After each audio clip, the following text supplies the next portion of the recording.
welcome to the Let's Play. We guess. Can we consider this a Let's Play? Maybe. But anyway, here we are with the last half of this patch, which we don't remember if it's 1.7 or 1.6. Is it? Yeah, okay, we don't see it there. But anyway, so we have to do beautiful Corin's event, that thing, which we hope is full already, and then trigger story. This is what we plan on doing today. Ignore her. She doesn't exist. Do not concern yourself with her. Anyway, if we don't figure out what that ghost really is, Mr. Klein's interest could be in big trouble. Yeah, what ghost? Oh, great spirit, please don't eat me. Oh, my apologies, it's just Master Proxy. It's kinda weird reading Corin's dialogue. Actually, that sounds weird on this. I was thinking about VR experiences. A gentleman client of mine said that he recently participated in an event launched by HIA, but during the experience he saw a ghost. It's a kind of white ghost that you can attack or interact with, but will suddenly appear in a corner of the combat scene to startle you. The customer is now so scared that he doesn't dare to enter the club anymore. What should I do about this? Yeah, why don't we check it out? Check it out. So would it be possible to ask Master Proxy to go to the club with me? You're with me and sure I can overcome my fear. Face your fear. Yes, we will protect you. As if Corin needed protection, come on.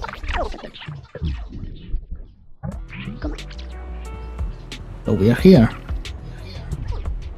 Hello, Layla. Let me introduce our new event, Virtual World Battlestorm, with brand new enemies and brand new stages. Join now to claim abundant rewards. We hope so. Corin, is this the event? Yes, that's it. Virtual World Battlestorm. This is the new event where the customer encounters something special. Something special? Yes, our new event has indeed brought a different battle experience to users. How about it? Would you like to try it out? Yes. Let's go! We actually don't know what this is about, really. Different stages. Tactical buffs. This is similar to something that came before, right?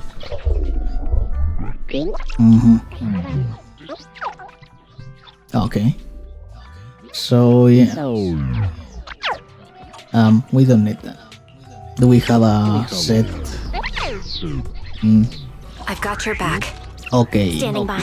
Well, you just want us to do that. Number 6. Looking for info or hiring me for a job. I am the Eye of Obel. Then here. Standing by. Number 0. Then Dear Ambit. Probably Thunder, right?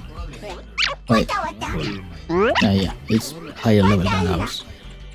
Let's go. Let's fucking go. Let's sandy those poor souls. I guess we just have to get rid of them. Didn't even check the... Oh, there it is. Bam. That is cool, but... But we don't really... We are not pulling for her. Oh. Right on cue.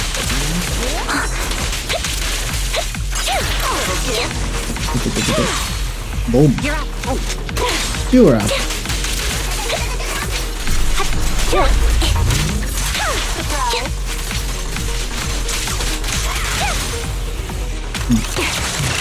Fire.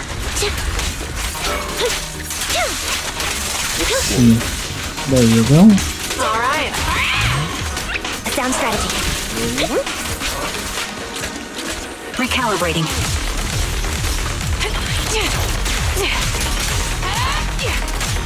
So much things happening in the screen. Quick shot. Some of them are hot. Like Polka. And trigger. We find them the kind of cute rather than the opposite thing. Oh, let's just destroy this guy. Boom. There you go. Damn. That finishing move almost took our PC with it. Strong. Okay, well, done. Does this have a higher difficulty thing? They tend to do that, don't they?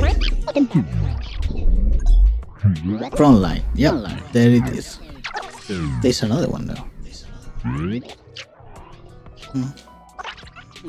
Okay. Those are all prices. They are not that big, are they? This is the same thing, right? I am the standing. Looking for intel? Or I've got your back. Number 0, Anby. Let's go, let's go. Wait, why are we using the other pulcra? The pulcra is probably better. Especially if this one is C0. Sound strategy. Oh. Roger. I feel like this specific map heals our PC a little bit more than usual. Fire. Recalibrating. Oh. Go. There you go. Where are you? Sneak attack. Flip the switch. I'll pierce right through.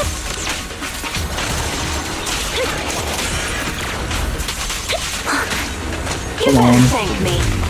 Lingering hitbox. Over now. Right on cue. Save your strength, Envy. Target locked. Oh. Rise. Time to pin them down. This time, bitch. There you go. Quick shot. Fire. Who's the boss now? Extra. Boom. Now, eliminate. Bam. There you go. Oh, there's another one. There's two more. Is Prey giving you trouble? Beg for mercy. Beg for a shot. Boom. Sound strategy. Copy. Increase my bullets. Are one with the wind. Boom. More chaos. They kind of fucked that up, but let's go anyway. The core. Adjusting. I'm on it.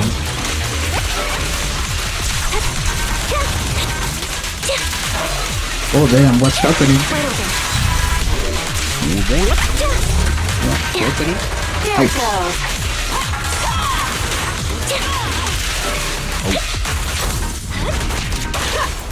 Flip the switch. This prey is mine. Right on cue.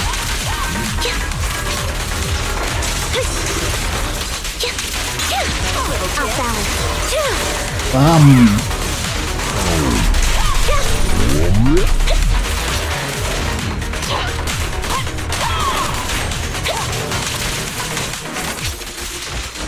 Recalibrating. Come on, come on, come on. Yes. The target's weary. Bam. Mind the voltage. Eliminate. Eliminate for sure. Down you go. Boom. Nice. Get wiped. Okay. Took a while, didn't it? We do not mind though. Oh, the special offensive are the highest. So this guy. Ambi special offensive, huh? Okay. Well, can't Okay. Sure. Let's go with this too. Less of an spectacle, but we can still enjoy it. Hopefully these are not bullet sponges. Hello there. Save your strength, Envy. Move behind me. Holding position. Get behind me. Adjusting for wind. Right on cue. And you didn't close the gap.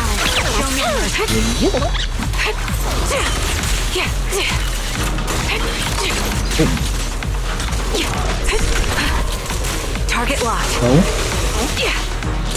Ether vision activate. there you go. Quick shot. Standing. I'm on it.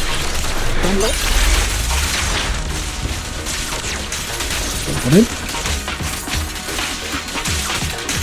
Keep focused. How fast do we have to do this? Nice try. Adjusting for wind. Down strategy. You're in my sights.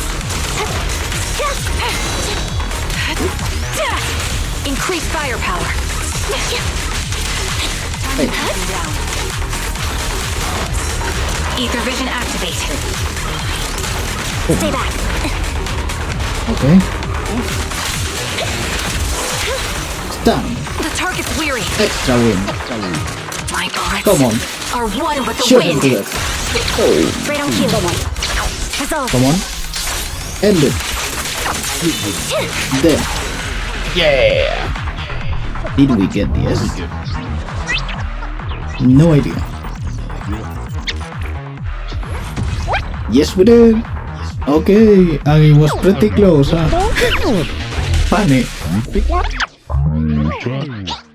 We don't really like Ambi too much. 5-star Ambi, that is. Well, we like the concept of Ambi herself, so that includes her 4 and 5, but you know. Okay, so what is this? Oh, this is hella easy.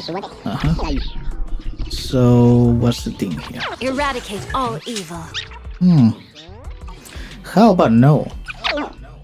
Let's see. No. Where is the usual? This is the usual. This is the killing thing. This is our main thing, huh? They destroy. They very much destroy. Even though the only one that is actually hella strong is Yanagi? No. You always mix those. Miyavi. Miyavi is hella strong. Just stand, bro. Vanish. Boom. Don't look straight at the moon. Down you go. Wait, what? That was it? Excuse me? That was it? But... Okay then. Pretty clear this is our main thing. Okay, this. We don't care. Main team, let's go. Let's kill them all. Kill them all. Kill. Kill them all.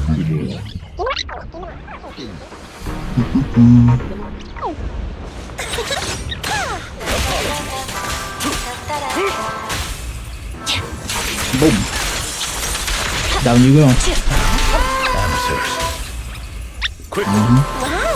Bam. Losing advantage. Now take this. Don't worry. There is more. Hope you enjoy. Boom. Fine. We didn't mean to do that. But it worked out, huh? Bam. Amateurs. There's no time to lose. And now, die. Scum. Oh, he didn't die. fucking ruined the finisher. That mother. No, he didn't. After making us fail the Virgil ending.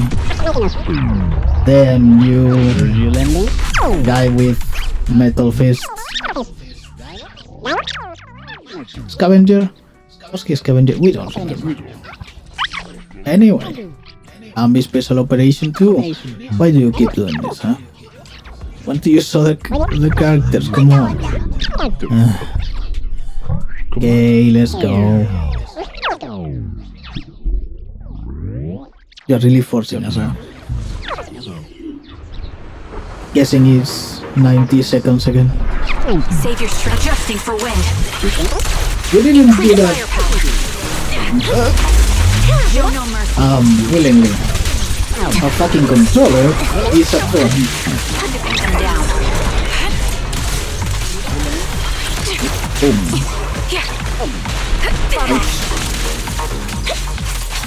Haven't fought this guy in a while.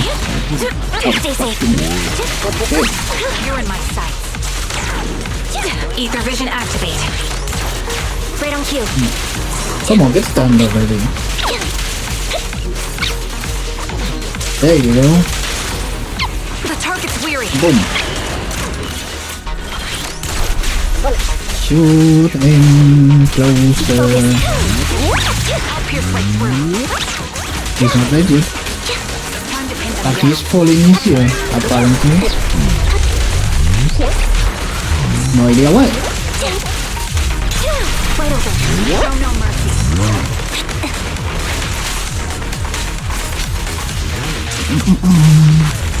Why did he jump?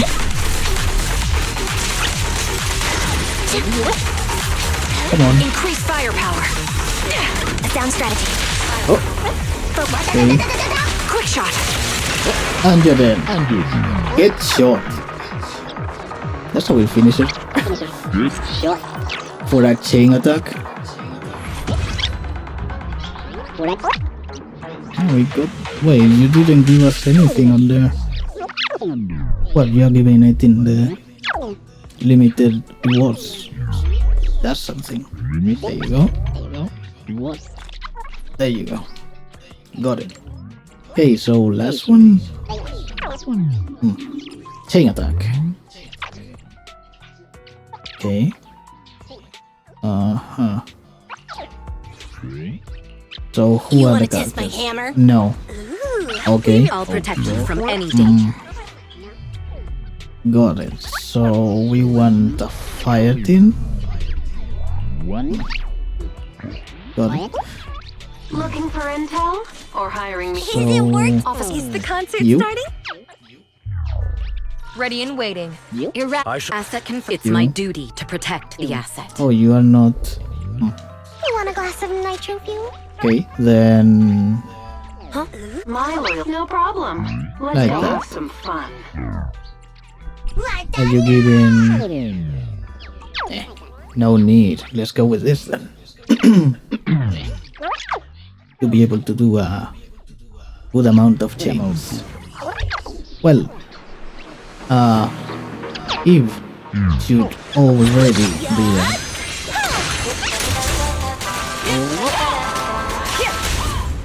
Right? Boom. Kill them all. Bam. Damn. That was fucking ridiculous. Heads up. We don't know how to play it, by the way. As you can see by that.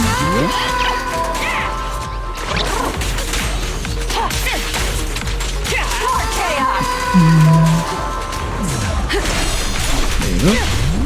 Boom. Who's the boss now? Unlearn. I'll manage things from here. And you're dead. Well, that was a finisher.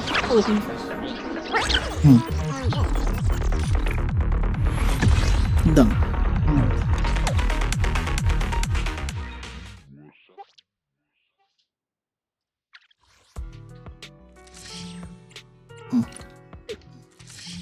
Okay, Chain attack frontline.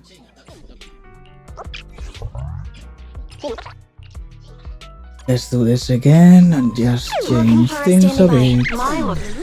Like We really harvest. Let's fire it up. and Officer 1, is it Looking for This. intel? Or hiring me? Awaiting further. You're at. I'm at. Asset. And It's this. my duty to protect the asset. let's go again. And kill them all.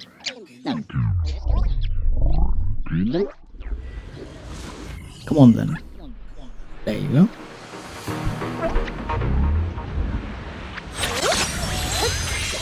Bam. Boom. Yo. Have another day.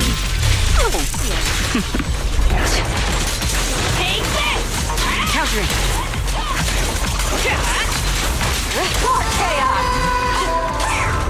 What's even happening here?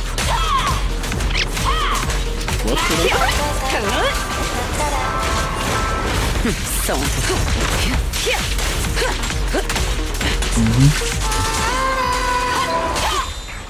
Watch. Don't leave. Bam. Everything's And now under this. control. I'll take over now. Boom. Goodbye. Heads up. The best defense Get is a destroyed. strong offense. Bam.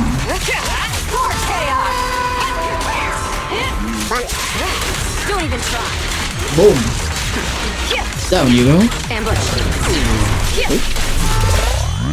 Oh, that's amazing. Ether.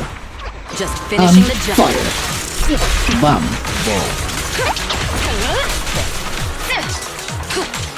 All right, I'll take the mark. Bam. All exits are now End sealed. it. End it. Yeah. Oh, that was a nice one. And unexpected too. You know, because we don't have everything.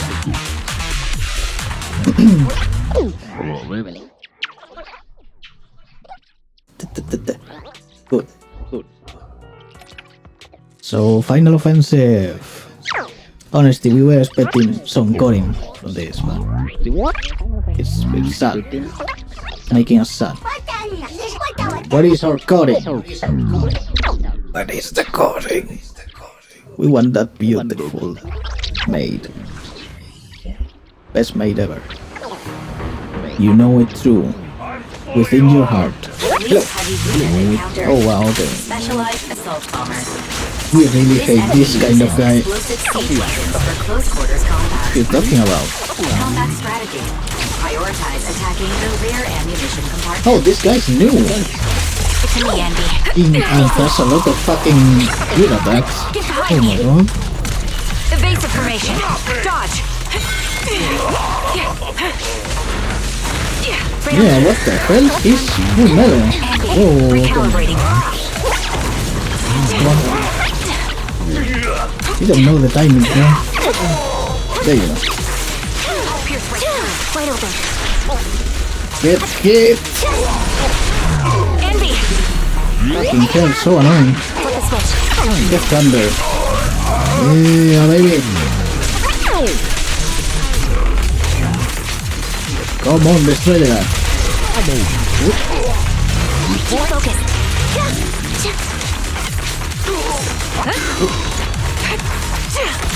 The melody of combat. I don't know if we are going to manage this.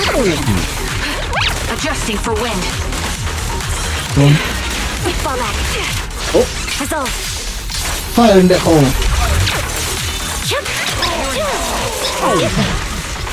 Come on, come on, come on, die!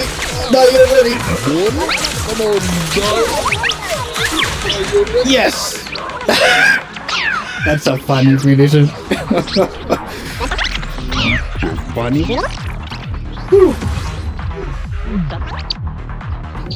Pecorinco.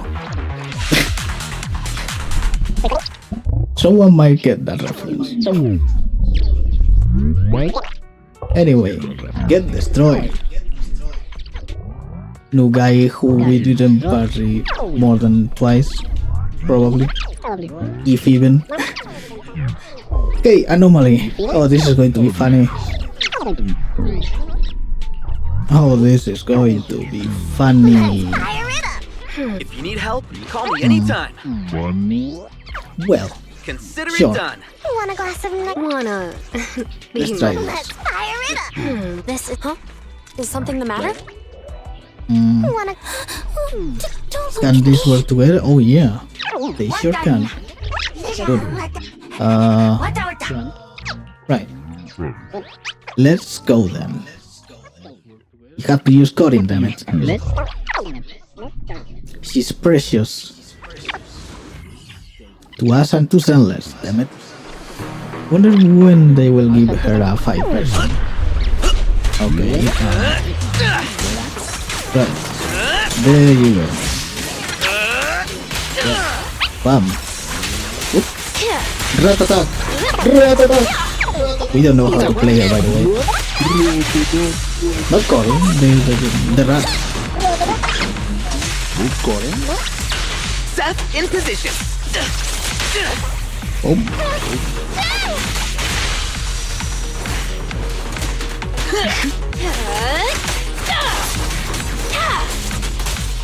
Boom. Down. Hello. no escape. Yeah, we don't know how.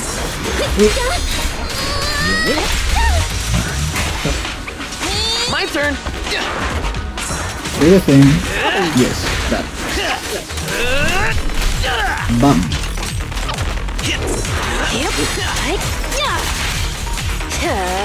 Aha. There you are. That's your thing. There you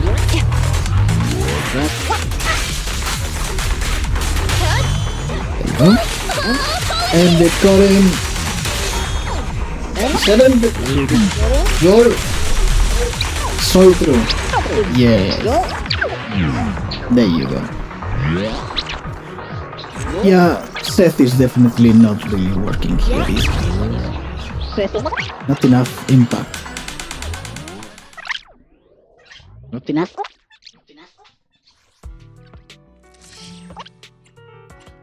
I just do this too. So who is this? Need something? A new case Okay. to solve? So Thunder Stunner, good. Then let's go for not that. No. Here you go. Just Standing change by. that for I shall. Eradicate. the Let lolly me robot. finish my cup of hot water. Yes, let's go. Lolly robot is cool in concept. We don't really like her in gameplay, but yeah. Actually, don't like cows. Even these names are so confusing. Sujuan, damn it. We don't actually like Sujuan, but we haven't, so you know. With pleasure. Oh, okay. There you go, that's your thing. Bam. Get ghosted. Bam. And you. Okay. Just that. It's over. It's Joker. It's Joker.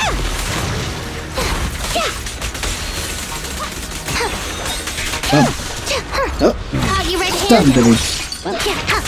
Get down to funk it down. My heart is a mirror. Bam. No, it's a blade. Swear on my blade. It's a mirror. Bam. And so it ends. As it did. As it began. Now we fucked that up. We'll do that phrase later. It's over. Sometime. You won't see it coming. No, this is not a Persona 5 reference. Okay? It's not. So, anomaly again. Righto. We are not doing that.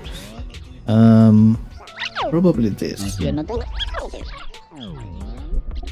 Yeah. Let's just do this one. We know this team works. It's not incredible, but it works. Let's go, let's go. Come on then, Bullcrap. Bam. Get fire. Boom. Just one strike. Wow, thanks, Bumble. You fucked that one up. Sneak attack. Bam.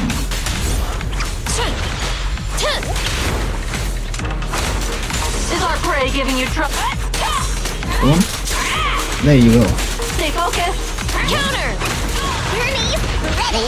Yeah! Boom. Get fire. Play a little. Let's And now this. Fireworks! Boom. Burn. gotta keep the There you claws go. sharp. Okay. Target confirmed.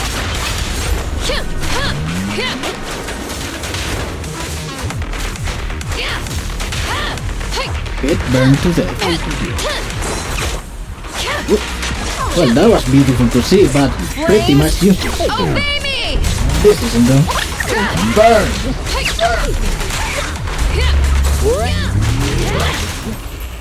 Target spotted. Get more. And this. Now. It's over. This party is just getting started! This part is getting crazy. Burn.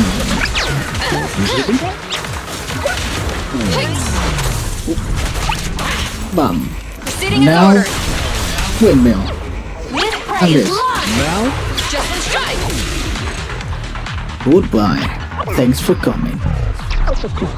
No burning hell.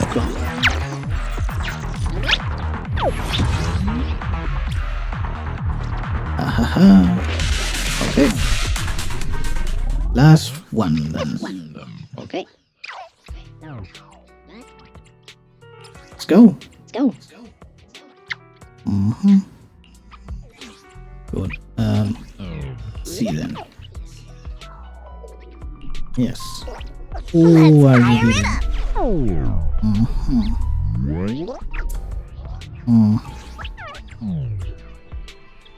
Can we do... Nah, you know what? Who cares? Let's go. Let's kill them all. Kill them all. Kill them all. Kill them all. Let's go. Let's go. Fly. Burn. Burn even more. Boom. Oh, that was beautiful. It's so into it. Oh, why are you there? Is our prey giving you trouble? Yes, it is. He's very annoying. Even though he only has one attack. He's very annoying. Oh. We see what you're doing. And we don't like it. Ya basta. Okay. Burn again. Ready for a fiery feast! Oh. Where are you?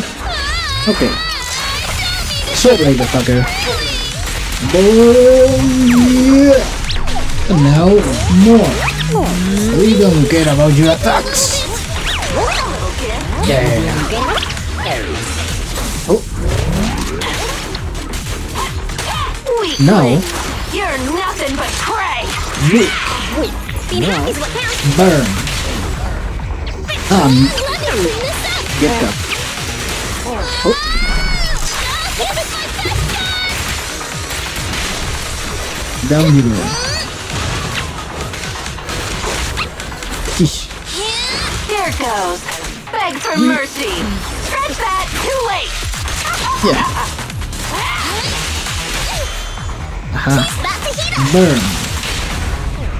How's we going? Now then. Get cut in two. Or many pieces. We don't care. Many pieces work too. All right, I'll take a. Now then. Get burned. Boom. This doesn't look like a finisher, huh? It's more like they are both yo-yo posing, isn't it? More like that? Okay then. We are done with this. Give, and oh, right. Nice, done. Got it! Hey, what are you going to tell us? There's been so many combats. Why haven't I seen the ghost that the client mentioned? So many colors. It's probably, you know, the other maid's ghost. Rina. Ghost. Maybe we scared it away. With the awesome combos, for sure. But this shouldn't be a misunderstanding because the client said he's seen the ghost several times, almost thinking it was a VR horror game. Or maybe because you are just too amazing. Well, however, the customer said he encountered ghosts so many times that he almost thought it was a VR. Okay, you said that already. Ghosts? Are you talking about white spectral figures that can attack or interact with you? That's a bug then. But might suddenly startle you from a corner of the combat scene? I never expected that the promised prank would actually slip past our inspection and trick our steam guest. Prank? Okay, so it was programmed, huh? Corin is confused. Working overtime, the programmer had a wild thought. Since he could fix bugs, why couldn't he create them? And so he deliberately wrote a special piece of code into the program. We don't know how to read. Genius programmer. So the so-called ghost is merely an artificially implanted anomaly. However, we have already repaired it during our comprehensive investigation. How exactly did the gentleman this lady mentioned trigger this program error? The gentleman client said he was very much looking forward to this new event, so he came to the HAI club. Yeah, that's how you say it. Anyway, during late night when no one was around, after accidentally wandering in, he happened to discover a beer machine that had not been turned off. Yeah. So how the hell did he get here at night? Anyway, yeah. He was scared because he came at horror times.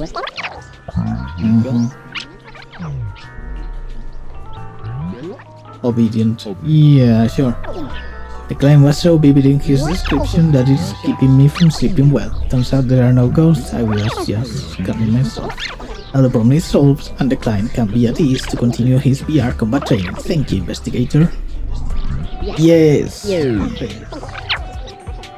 Thank you for existing, Corin. You're great. Anyway, let's this. Get the money. Aha. Come on, give us Lycon. We need his other thing. Come on. Give us Lycon, come on. Or his weapon. He can work with it. He's neither of them. So sad. Okay, anyway, let's do the other event. This guy. We hope it's full already, but we do not know if it is. This is probably fun, right? Hopefully more interesting than this one we just did.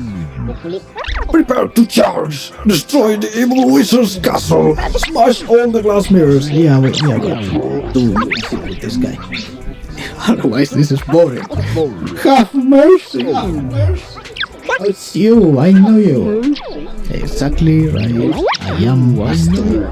What the fuck are we saying? You're an honest farmer bewitched by an evil wizard. Stay calm, I'll rescue you from the wizard's grasp. Just smash. I am the manager. This is my shop. I am the manager. Such powerful magic. It can actually make farmers hallucinate and spontaneously guard the castle. Never, I cannot back down. I, Quixie, the most powerful knight errant, I will definitely rescue you. Prepare! Charge! Oh no! My magic has been dispelled. You don't have to smash. Hooks up. Like this? Is this how I will rescue you? Do I not need to charge now? Yeah, that's right. Great! Well then, time for repayment. In nobles, rescued civilians willingly become a knight squire to express their gratitude. That's not how that works. Have you not played any JRPGs? What kind of novel are you reading? Yeah, what kind of novel are you reading? Actually, I had a squire, but we got separated, so you're feeling as Minu Squire. He's a pirate now. Accompany me to complete the 10 great trials. Please don't be 10. Once I complete the 10 great trials, the king will let me meet the beautiful and gentle princess. Excuse me, princess. And then we fall in love and have a grand wedding, just like in the novels. You're reading too many e-novels. You e-bumble. I guess the magic hasn't dissipated yet. What a powerful mage. Charging forward now will harm innocent civilians. But what about my trial and my reward and the waifu? Oh, there is a reward. Well, in that case, I might just do it for you. Okay. Let's see. You agree to accompany me? Then get ready quickly, my loyal squire. Let's be heroes together and charge towards the 10 great trials. Cheers! Okay. Let's go. So what's this about? This is in the sea god's offerings. Don't tell me. Is this not actually... Okay. Hey, defiant seagull. We see you here again. You're always vigilant, aren't you? But you did help us in getting Miyabi, so you are our friend. Anyway, what the hell? Oh, poor young lady, sacrificed to the sea god, while those around her care only for their own peace.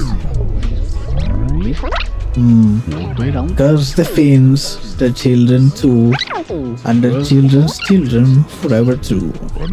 Was it like that?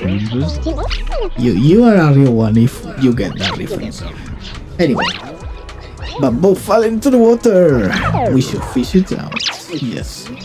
No need to call for help. I'm right here. This is my tribe.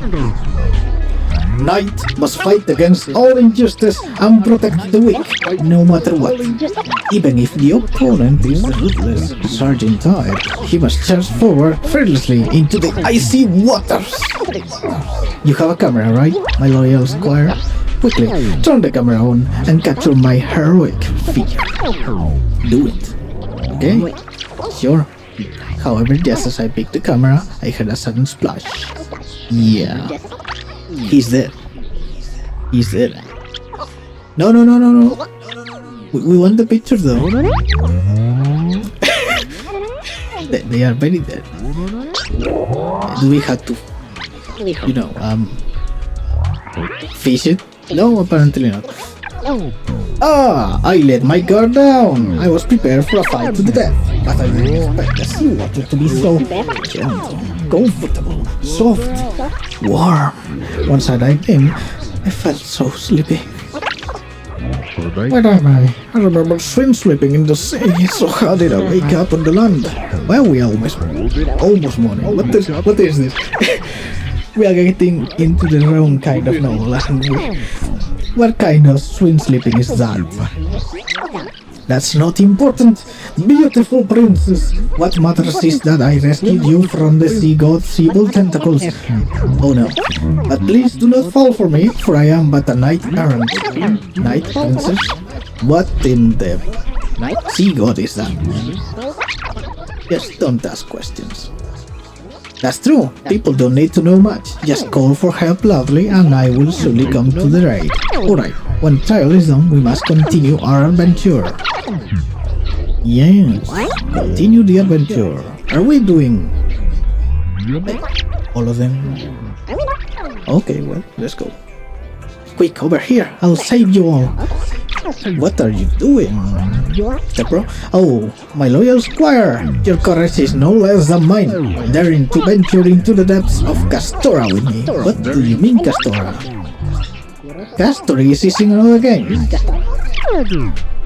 What? You didn't know about Castora and still followed me in? That's incredibly reckless. But oh well, recklessness is a quality that comes close to courage. Castora is the most terrifying dragon in this world. Telling you, she's storage, and she has a dragon, but the dragon is not called Castora. Its body is as large as 5 castles, and when it stretches its tail, even the clouds in the sky can't cover it. Every day at sunrise, it flies out of its lair, devours 100 people, and then digs back into the ground for a long nap. You're changing his accent every time, aren't we? This is why we came here, sneaking in while it's asleep, dive into its massive mouth, twist and turn through its huge belly to rescue all the villagers it has swallowed. No, these villagers are... I will rescue them all! This is such a great achievement. Quick, help me count how many villagers I've saved in total. Is it enough to reach 100? Pretty sure no. It's not. Oh, this is like that other minigame. What are we doing? 3, 4, 5, 6, 7, 8. It's 8, right?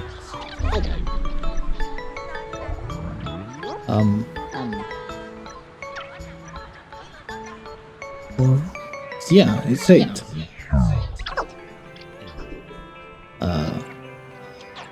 Wait, what? What do you mean there are 10? Oh, is so the 2. These are counted as 2 and both of them? Oh yeah, they are magnetified. Huh? What the fuck? This is very Pokemon. Is that so? Never mind. This is quite an achievement already. We need to move fast, otherwise if Castora wakes up, it will fly to the volcano to rinse its mouth and then digest the food. Just like in the novel. You're always talking about novels. Do you know what that novels are fictional? Do you? Fictional? Impossible! Novels are a precise, unaltered record of the great deeds of remarkable people. That's what my squire told me. I never said that. Not you, but my missing attendant. Her love for novels is just as passionate as mine. Here, huh? Are you going to look for that squire? I'll leave her be. It's all part of fate and chance. I'm sure she's desperately searching for me right now. If she doesn't find me before the trials are done, that means fate has deprived her of the chance to uphold justice and seek well-deserved reward. Okay. Another trial. Sure. We are really doing it like this, huh? And that is a somewhat dangerous position to get in. Anyway. Look, what's that? Yeah, does the statue always have that ball there? I feel like it doesn't. That's a real giant! The novel mentions that giants are brutal and greedy. They disguise themselves as harmless beings and then suddenly strike, snapping up captured cattle and sheep like little biscuits, breaking them in half and crunching away.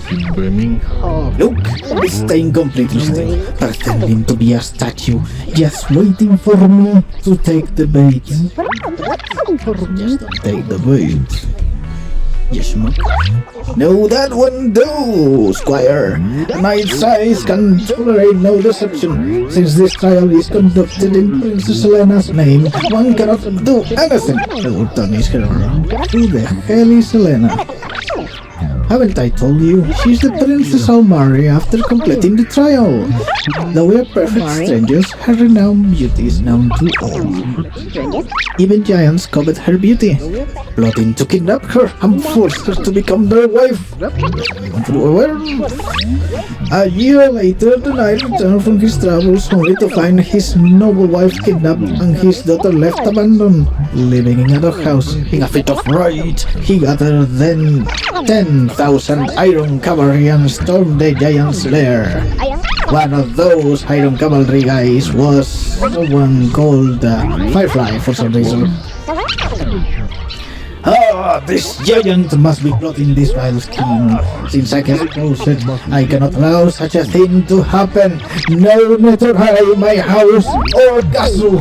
Cheers! Cheers! He's going. He's going. The little knight leaned too small, crashed into the pedestal, yeah, and fell flat on his back. At least the worry about damaging public property was unnecessary. Yeah, he's dead. Again. Why are you dead? Bro, why are you dead? Stop dying. Heads of this if it was I hit by a giant. Let's fix you. Okay. Like this. Oh, that was it? Seriously? Okay. You are amazing, my dear squire. There is no one in the world more loyal, capable, or kind than you. But speaking of which, this move is the legendary giant slap. It's terrifying, but luckily the one fighting it is the powerful knight Quixie. If it was anyone else, they'd probably be crushed to pieces by now. Dead. Dead by daylight. Giant bottom what? What kind of novel is this? Want to read? Still too early for you. Wait until you become an apprentice knight and I'll give you the novel as a gift. Alright, the giant took a hit and got pretty badly injured. He won't have any more bad intentions towards the princess. The trial is complete and there is no Netorare to be had. Justice has prevailed. We are with you on that, knight. We are with you on that. Here again? Oh, I almost forgot something of utmost importance. I haven't been knighted yet. What? To become a true knight, one must find a lord and go through a ceremonial investiture. Otherwise, one stays an apprentice knight. There are no laws here in this world. Of course, right here. Are you referring to the statue? Oh no. Exactly! Look at the commoner bowing in reverence. They must be praying to the Lord for investiture. Quick, squire, give me a hand. I must be knighted as an official knight errant as soon as possible. There are so many trials waiting for me. And you! Waiting for me? And so with that, you help Quixie climb the statue. Alright!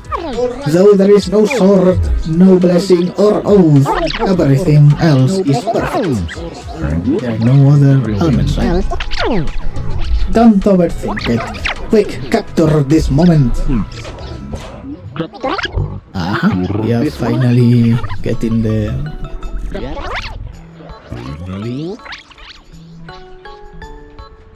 Yeah, okay. Like this. Done.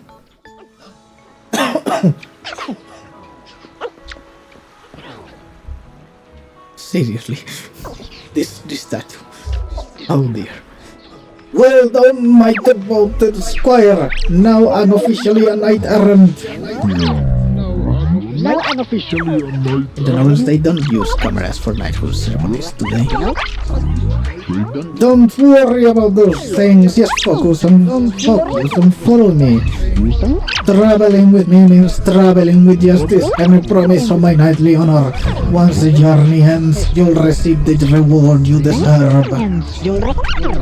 Please tell me more about the reward. Once I complete the trial and marry the princess, I will surely ask the king to grant you a title. Let's make you a mayor. Wow, the mayor can just ban things like that. What do you mean, man? Of course, in this world, the king is the most important. As for mayors, they are almost like village chiefs, right? Nyorito is almost just a slightly larger village. If you don't like that, how about making you an apprentice knight? When the time comes, just come here and climb up to be knighted. Please no. No thanks. Yes. How many more of these are left? Oh my god. Oh dear. What's this about? Discover team. Oh! Duel. Let's do. Stop. A challenger. There? Your armor could be the legendary Silver Knight. This is a rare opponent indeed. I accept your duel. Wagering my knightly honor, I will make sure you lose with no room for doubt. What are you talking about? Don't speak bamboo, I can't understand. Ah, it upsets you. Alright, okay. You got some guts, little thing. Watch me use the white destruction beam to burn your metal shell into a crispy thinness. Then roll it up and shove it into your overly ambitious charm. Oh dear. It is possible to dance the opponent before the battle even starts. Remember this. Here we go. Let me plug this thing into that thing's charging port. It's an honor to witness the rare scene of bamboo taming humans. Yeah. It's the provoking human! You must be a trainer too. Such a sharp provocation. It feels like your trainer level is much higher than mine. Good eye! This is my 1 in 100 loyal squire. Has the chance to join me in this match to ultimately receive the prince's reward. We are not on the same page. Get with the program. Grayson.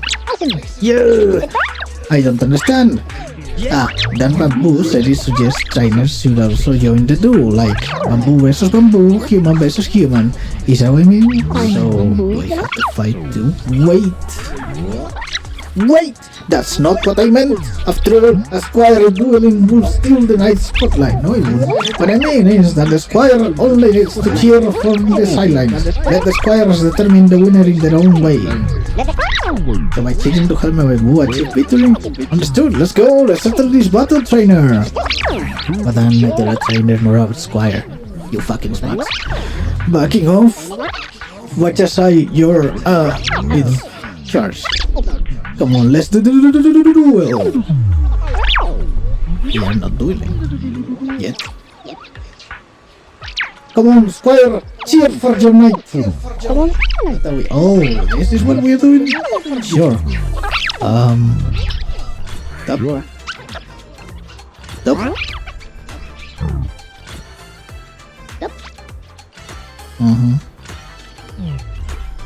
Oh dear. No full combo for us. Seba will be disappointed. This is a reference to another gacha. Yeah. Anyway. We won! Perfect timing, perfect rhythm! Well done, squire!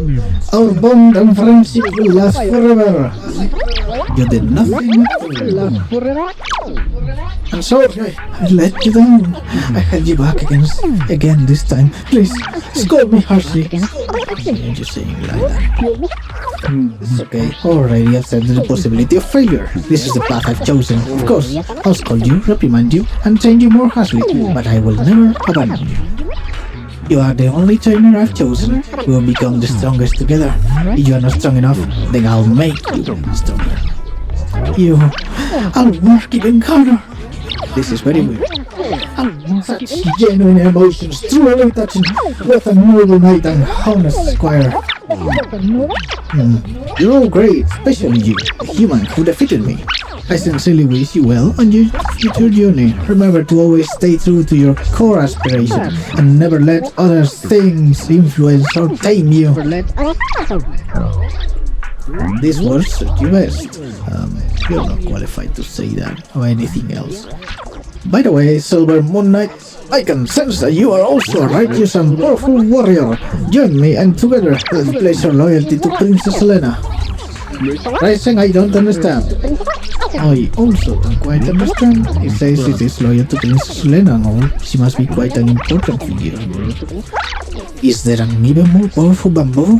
Duel with the Princess Bamboo. But before that, do some special training and level you up to 50 rank. Oh, we are stronger than that. Right, work hard to level up. Wait for me, Chalky. And there you go. Thank you. Please don't come back here. Seems like I've unintentionally added enemies for the princess, but it's fine. We'll turn enemies into friends next time we meet, just like in the novels and anime. All the anime. So shonen, so strong. You did an outstanding job, my dear squire. I'll record your achievements, and when the final rewards are granted, I'll bestow you with an extra treasure. Please stop it. Oh, this is... What's wrong? You don't know? Well, given a squire's level of knowledge, it's understandable. Let me tell you, this is the legendary steed, Archilota. Be careful! Don't get too close to it. It has a proud nature. If it senses that an unworthy person is trying to ride it, it will resist fiercely, even going so far as to dash itself against a tree. But encountering a noble knight like me is a different story. Look, it's especially calm right now. Do you know why? Because it didn't insert any coins. What? What are you talking about? I don't understand. Let me tell you, this horse has been tamed by my noble knightly aura. It must be waiting obediently for me to ride it. Quick, Skyer! Skyer, help me mount the horse. Don't mind you. What are you saying? Of course I can. With enough effort, I can still climb up. But isn't this to give the squire a chance to show off? Quick! Hold me! So you lift Quixie into the kiddie ride. There he is. Yeehaw! I did it! I've reached it! The peak of knighthood! This is the ultimate form of a knight! Quick! Take a picture for me! Let's capture this important moment! And ignore the lolly on the side! Ignore the lolly! Do not look at the lolly! Do not look at the lolly! You can look at the lolly! Huh? Funny! It's as if they knew you would try to look at the lolly, huh? Oh no! FBI, open up! Why is he still here? Amazing! As expected of a legendary steed, only from such a high place can one see the adventures that lie ahead. You don't... Oh, it's a shotgun. Okay. You don't play. Now it's my turn! A little brave warrior with good taste. You've set your eyes on this fine steed, but it's still a bit early for you to be a knight. It's my turn to play! This is my precious steed, not a toy for you. Trying to tame such a ferocious horse will be far too dangerous for you. You'd better go back and ride a rocking horse instead. Tell him, Mom. Alright, you can play with it. Yes. Great. Squire, what are you doing? He said great. Helping a knight to dismount. You are right. This Archilota has let me down. Loyal steeds should only recognize one master. If anyone can just hop on, then it's not the rare and exceptional horse I'm seeking. Let's go. Forget about this and let's seek new adventures. Yes. Oh dear. Look! This is truly cruel! They just charging. What did these kind-hearted farmers do wrong? They were only trying to get their hard-earned wages back and were cruelly sentenced to death by the merciless Lord. They just charging. If they hadn't met me, their lives would likely have ended so abruptly. But with the rival damn it, of the righteous and noble wandering knight-errant Quixie, such oppression of the weak will not be allowed to continue. This cannot continue, we say. Iron Force shackles, you are the embodiment of evil, an accomplice of greed, the enemy of justice. Cheers! However, before the battle crash finished, those charging on the execution ground suddenly all began to convulse. And they cry Ene. Okay, what's going on? Was the torture device enchanted and sensed its imminent destruction, so it tried to preemptively electrocute the civilians? How hateful! Can a magical torture device, if only I had acted directly instead of being bound by the slogan, "This is all my fault."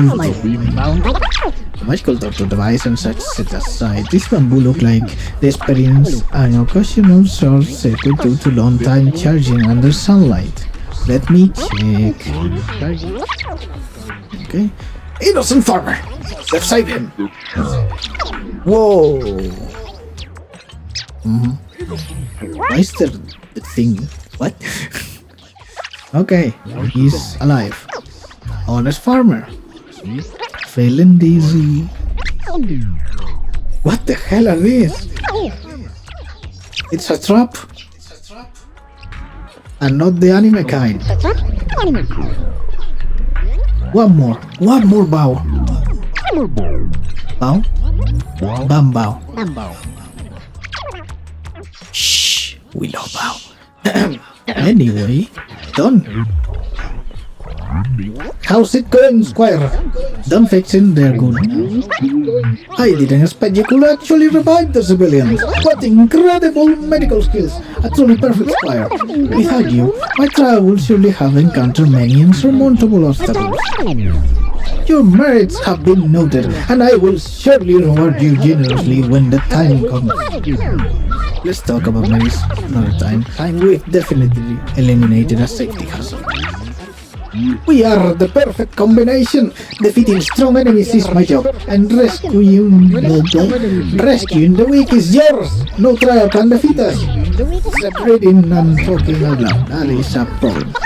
Anyway, good job. Well done. Okay, what's this now?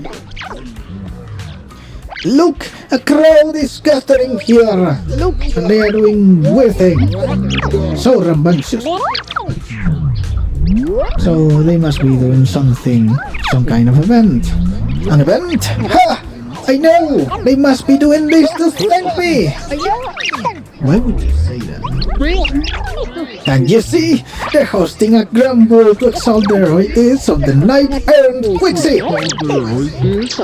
Wasn't it mostly me, in fact, who heroically saved them from the dragon's belly, to express their gratitude for my bravery and fearlessness, and to celebrate their newfound lives? They're holding this. These bamboo are totally different from the previous ones. They are, aren't they? You don't understand, my dear Squire. This is called disguise. An ancient technique. Anyone attending a ball must wear a disguise. As long as you dress up properly, you can perfectly transform into someone else. It's a passage in a novel that describes a handsome nobleman who disguised himself as a woman to attend a ball, only to accidentally be courted by another man at the event. His name was Astolfo. Wonder what happened to him. After a case of back and forth pursuit, they discovered that the man was actually the princess in disguise. In the end, the two fell in love and lived happily ever after. Oh, so that's what happened to him. What kind of novel are you even reading? Is that a fate fanfic or something? Give us the link. What if my beloved Princess Selena is also disguised among the party participants, hoping to have a surprising encounter with me? That can be absolutely impossible. What if? Quick, help me keep an eye out. I need to come up with a dashing entrance to capture the princess heart instantly. Okay. This second, huh? 1, 2, 3, 4, 5, 6, 7, 8, 9, 10, 11. Yeah, pretty sure it's 11.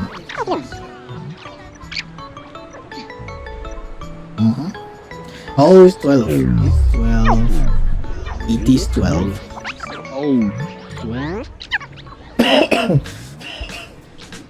Yep. No princess. I see. I guess I'll have to go through all the trials before meeting the princess. How many are there left? Really? Didn't see Princess Elena? No idea where she is. Guess I'll have to go through. Yes. But to my surprise, I already have so many supporters. Princess Elena's fame has only grown even more because of this. According to the nobles, I should now make a grand entrance at the ball and shake hands with my supporters, using only noble teachings to enlighten them. Don't cause trouble for them. But according to the nobles brought at the moment of the handshake, a cunning assassin will suddenly appear, having disguised themselves with great effort, waiting for this opportunity to eliminate the princess' most capable knight errant. Quick, help me find out which one is a spy! What the hell? Can't tell at all. I see, actually. I can tell either. Better not show up, Rosly. My life is dedicated to serving Princess Elena, and there's no need to take unnecessary risks. That works too. At least see, I won't be bothering anyone. Are we going back to the pier? Yes, we are. What are you doing? That's not the fine seagull. We don't care then. Look! Someone needs help! Strictly speaking, it's not a person, it's a bamboo. Oh, that's racist. What the hell? That's homophobic. No, this is not a bamboo. There are no bamboo in Night Novels. I'm not a bamboo. No, this is a villager. A villager tied to the railing in desperate need of help. I'm not a villager either. What are you then? I'm a seagull. No, you are not. The difference between you and a seagull seems quite significant, good sir. No, there is no difference. A seagull is someone who sits on a railing and gets fed fries. I can sit on the railing too, also want to be fed fries. I'm a seagull. No big deal! That means there is a seagull here that needs help! That means... I don't need help, I need fries. Aside from fries, don't you have any other wishes? My only wish is to grab some fries at the pier. What the fuck is that sound? You tried your best. Yes, we did. I understand now. This villager was cursed by a terrible spell and turned into a seagull. As for how to break the spell, fries. Seagulls don't make that sound. It looks like the only option is to figure out how to get some fries first. I'll go buy some. Absolutely not! That wouldn't be my trial anymore. What kind of knight needs to spend a squire's money to complete a trial? I'll get the fries the knightly way. By using your card? Rob from the rich and give to the poor. A knight should rob the rich and give to the poor, and get fries from the wealthy. So who are the rich? Whoever has the most fries is the rich one. The one with the most fries here is the shop owner. An honest and trustworthy person. Now I can charge at her. Does that mean the only option left is to buy them? But I don't have any money, and I can use yours. Since I can buy them or use force. I understand now. There's only one way left. This is the true meaning of the trial. What are you going to do? What are you doing? I'm not a knight. I'm a seagull. No, I'm a knight disguised as a seagull. Where are the two seagulls now? Actually, I will work hard to earn fries. fries. Then I'll give my fries to this villager. This is the true justice of a knight robbing from the rich to give to the poor. What are you robbing for now? I'm so smart. If we work together, our efficiency in getting fries will double. For fries! Fries will double. That's not, don't do that.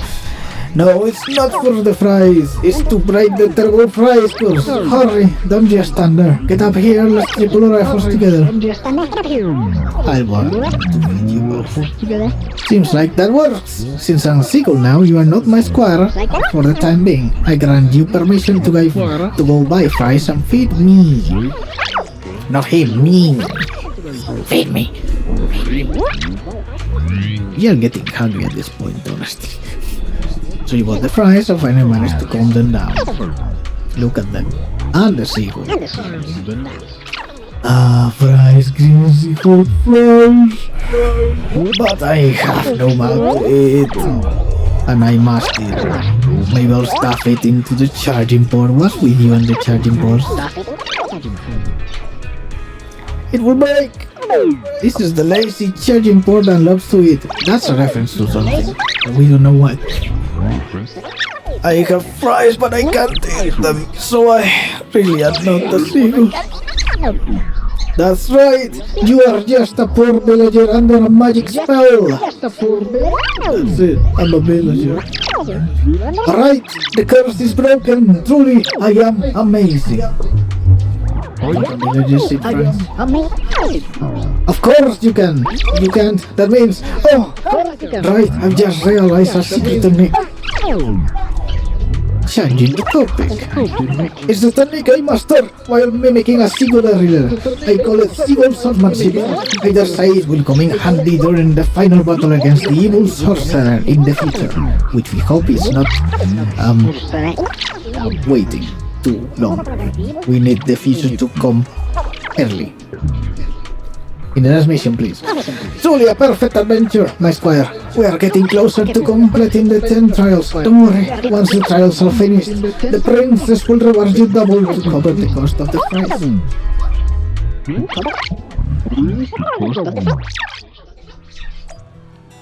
Piper? You know what, we are doing this before that. The tires might need adjusting if I want to get it even higher. If you're going to work on the tires, you'll need to consider the amount of force applied. I can help. Hey there, Proxy, wanna give us a hand? Alright, let's go find Bolter then. It's not here? When you gonna help me with the tires? I thought you wanted to play in the swing? At my age, there's no way I'd be playing with something meant for kids. I just happen to be standing here, lost in thought. Sounds so Kali don't might look unreliable, but even we've got lots of things going on. Then again, it's only because everyone's so unreliable that I can't retire. Have you ever played on this swing before, Piper? Of course not. Even back when I was a kid, never had time for anything like that. Are you telling me you never played on a swing before, even as a kid? It's not something worth regretting. I just had bigger priorities back then, that's all. I want to play on the swings with you, forever. If you really want to that badly. Piper scratches her head before she can finish talking and seems more than a little shy. That's adorable. If that's the case, you have Piper into the swing seat, and her delicate little body is just as light as you expected. She grips onto the ropes tightly, seemingly anxious. Nigololi! Again and again, as the swing flies higher, Piper gazes up, squinting, as though she could feel the warmth of the breeze. That was pretty fun. No wonder I used to what? Even I was young once. Being a swing feels so liberating. Probably because I know there is someone standing behind me, like you were a moment ago. Kids love swinging on swings and never feel scared because their mommy or daddy is with them. Because they trust that they are safe and that someone is protecting them. And that's why they can safely enjoy that feeling of freedom. Not like adults who only feel free when they are alone. Are you trying to tell me something? It's nothing. The past is the past. You have to look ahead when driving, right? I want to look ahead at you, you beautiful thing. Is it even possible to swing alone? It's way more fun with a friend. We can confirm both. Okay. Roxy, do you want to have a go on the swing? I can push you. Can we? No, we cannot. Man.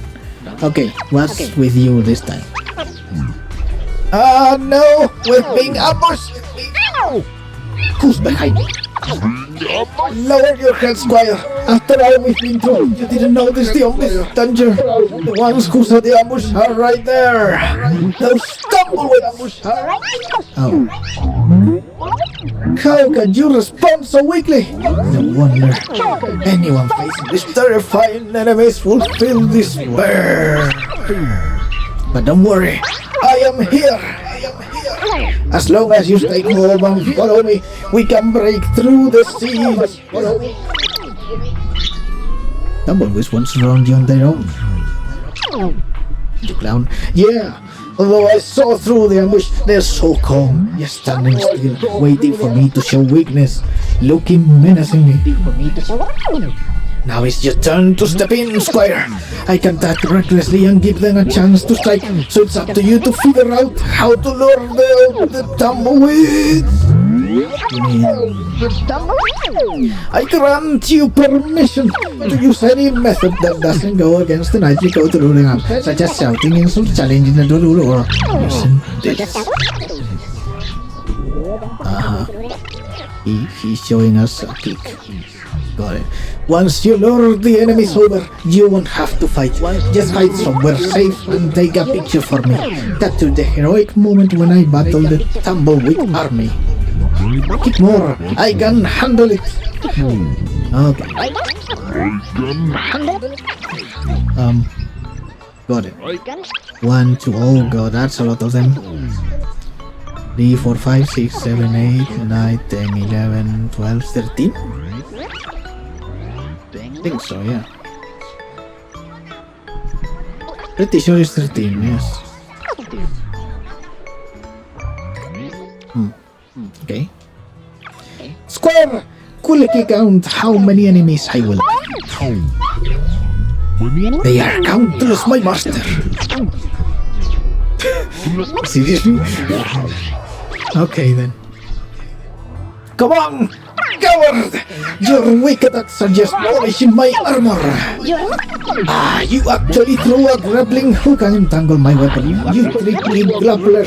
I don't think this little bit of strength will stop me from swinging my sword. Fair night. Pictures taken. Huh? Oh wait, watch me use the secret technique I just mastered to knock all the enemies down in one strike. Quixie punches and quicks the tumbleweeds, almost tripping itself over in the process. Great victory! What a glorious achievement! And not even in hell or seducing demons. This is a reference. Kind of. Don't worry, I won't forget your contribution, dear Squire. Together, we defeated an entire army of tumbleweeds. They were fearsome opponents. Well done. No, they weren't. Well done. Hey, are we... Is this the end, please? Our voice is dying. So very much dying. Oh my god. Throat is fucking on fire. This moment has finally arrived. The moment of drought gives up. What moment? What are we here for? Of course, it's time to receive the reward. We completed all of the 10 great trials. Okay.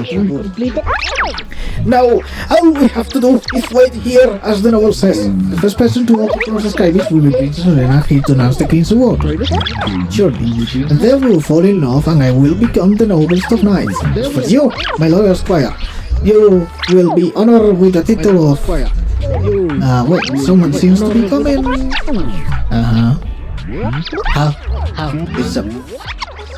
Is this...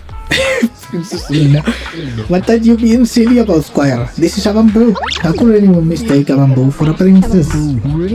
This doesn't count. Wait for the next one. Another figure appear. Okay, that's a girl at least. Is this the princess? Don't be silly, squire. This is my... Quixie! My Quixie! I finally found you! I've been looking for you for days! Days? Are you his master? No, she's the one I got separated from before. My previous squire. Her name is Rachel. Forever Rachel. Starts playing in the background. It was called that, right? We don't remember. Previous one? Could it be that you are... I just wanted to see the final reward. Stop. That's right! We completed all the trials and await Princess Helena's appearance. You... Quixie, you completed the trials with another squire? Come on, Rachel, calm down. How am I supposed to calm down? This isn't how it went in the novel. The novel clearly said that after the squire endured hardships to find the knight, they will embark on exciting adventures again. What went wrong? This is what adventure is all about, Rachel. Adventures are always full of unexpected things and turns. I don't care. This trial doesn't count. You're going to start it all over with me. What about my war? What did Quixie promise you? I'll fucking double it. I promise that after completing the trials, I will request the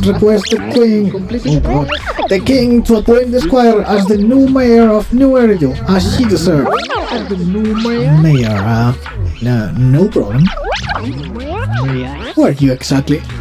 Just the mayor, right? Wait for Quixie and I to complete the trial and find the king. I'll give you my reward. I don't want anything, just for you to become the mayor of New Eridu. If one isn't enough, I'll make you the mayor of 2 cities. You're also making empty promises, you bit. It seems you've made up your mind to adventure with me, loyal Rachel. Of course, adventuring with a knight is amazing.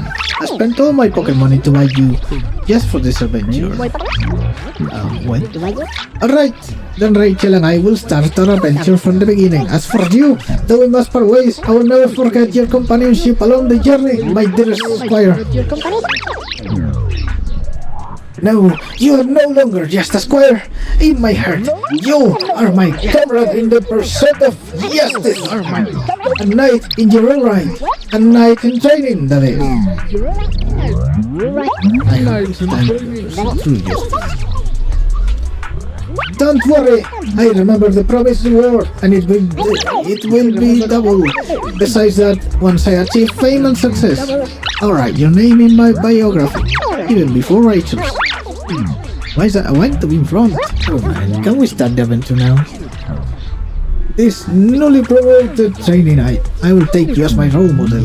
When the trial ends, I'll definitely become a knight. And so... Are we getting the novel? Is this done? Oh god, he's here again. Apprentice knight! When you going on an adventure? Rachel says she wants to take you as her role model, so she needs some time preparing and is now visiting various shops, trying hard to find an outfit just like yours. Fashionista. Gonna be hard to get her style. So I can still come over and catch up with you, revisiting our glorious achievements. If there's anything left unsaid, now's the time to say it. Please give us more. We did everything, right? Yes, we did, okay. Okay. Yes. Good. What's this? Ah, this is for, okay. A personally given certification from the Knight Errant Quixie, wherein this means you're a qualified knight, but who could possibly wear such a tiny helmet? Maybe some lolly. Potentially. We are fucking dead after that. We are fucking dead. Anyway, with this, let's buy some things. Not here. Yes. This. Oh, 5. Okay. As you can see, we have 35 pools, which is exactly what we need for trigger. What's the problem here? The problem is we are not rich, so we are not going to be putting any money to get Vivian, and we want Vivian more than we want trigger. Like, we like Vivian a lot. Trigger is good, and we like trigger, but not enough for that. Anyway, we also will get herbal boom, that's for sure. So yeah, we are going to get Vivian. Anyway, before any of that, let's go do this. Finally. And then we'll fucking rest because we'll fucking die. Anyway. Story! New story! Let's go. Yes, immersive storytelling, baby. This is a story that took place in the past. A story of a rookie proxy named Phaethon, who meets a young lady at a crossroads of fate. Well, we've been on 6th Street for a while now. How many internet commissions have we taken these past few days? We're still newbies, so you know how it is. It's okay, we're starting our proxy business and video store from scratch side by side. Damn, this is early. It will take time. These days, I've been focused on managing the store, so thank you for taking care of our internet business well. Having this cozy little home with you is already much better than the life we had just after leaving the academy. Lore. As long as we slowly build our reputation, we'll eventually have a chance to uncover clues about the fall of the old capital, but we'll take it slow. Yeah, but I still want to take some commissions. So bored. Well, your enthusiasm is really something, but your troubles will soon be resolved. I saw how hard you've been searching for commissions. So these past few days I found an intelligence broker on internet who can introduce commissions to us. That's what was his name, Stephen or something? As long as we can establish a long-term partnership with this professional intelligence broker, we shouldn't have to worry about getting commissions in the future. As your old brother, I also want to be able to help you. Good job! Thanks, I think I've done a good job too. Arrange to meet him at the store today. He should be arriving soon. Got it. And there he comes. He's here just in time. Well, let's go talk to him. Who knows, maybe a cool surprise will be waiting for us on our first commission with him. Yes, a cool waifu surprise, actually. Man in a suit walks in. There he is. Well, allow me to introduce our future partner, the intelligence broker I found on internet. Nice. Sheffer, not Stephen. What the fuck? Where did Stephen come from? You can call me Shepherd. I'm glad you two chose to work with me. By the way, are you just starting out in this line of work? Nice to meet you. We haven't been there for I understand. It's normal for rookie proxies like you two to have a hard time finding commissions. But please, do not worry. As an intelligence broker, I exist precisely for people like you. Let me check my notes. Your name is Phaethon, right? What kind of commissions do you usually specialize in? We have superior technology. What an energetic response! These days many young proxies lack the energy you have. That being said, combat-related commissions might be a bit tricky, right? It shouldn't seem like fighters, and hiring combat personnel can be expensive for new proxies. To be honest, I'm not sure I feel comfortable assigning you anything dangerous. We'll find our way to resolve that.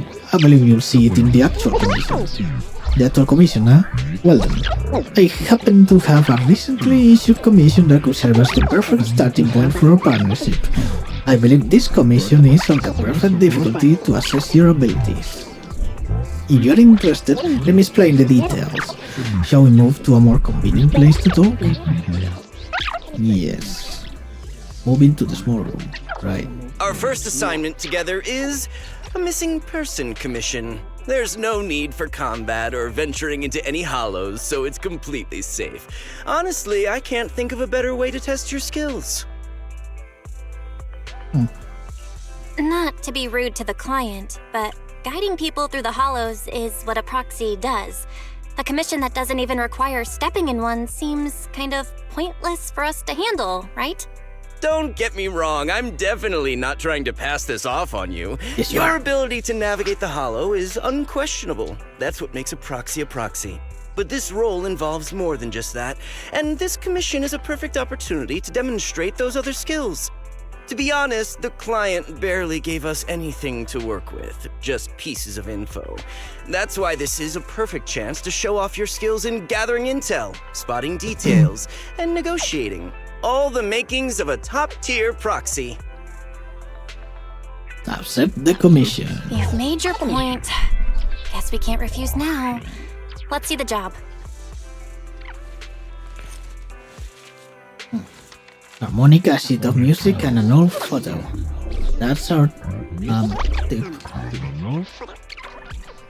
Of a woman with covered eyes. Ah, yeah, that's the figure. A somewhat aged photograph, though the image remains fairly clear. A blonde young woman with her eyes covered leans against a wall. For some reason, her silhouette seems so fragile, as if she might shatter into pieces at any moment, filled with such profound sadness. The client has only provided us with these 3 clues. All we know is that the woman in the photo is your target. Just a photo. So even the client doesn't know her name, identity, or whereabouts? And what's the deal with the harmonica and the sheet music? She plays. The client doesn't seem to have any more info, though it's possible they just don't want to share. But the client did mention if you get stuck, you should try playing the sheet music with the harmonica. Can we? Well then, I'll leave this commission in your capable hands. Keep me in the loop if you make any breakthroughs. Just ping me on Knock Knock. A single photo and a melody. Feels like chasing shadows. Belle, where do you think we should start? Maybe we should start with Port Elpis. A woman with her eyes covered isn't exactly someone you see every day. Remember when we went to visit the sea? I'm pretty sure we spotted someone like that back then. Remember? I was in a bad mood that day, so you took me to the port to clear my head. We bought some fries, but you were so busy staring at that girl with her eyes covered, a seagull snatched them right out of your hand. Why do you sound mad? Now that I think about it, that woman did look a lot like the one in the photo. I was just a bit distracted. I didn't mean to stare. It's beautiful. Next time I'll make sure to watch my fries more carefully. We understand, Well, guys. We thanks to understand. you, we've got a lead now. Let's head to the port and see what we can find. Let's do that. Port Elpis, one of the best places on this game. Well, we have arrived. Time to find our missing person. However, it was a week ago when we saw the lady, and we can't be sure if she's the person we're looking for. Even if she is, it's uncertain whether she's still around here.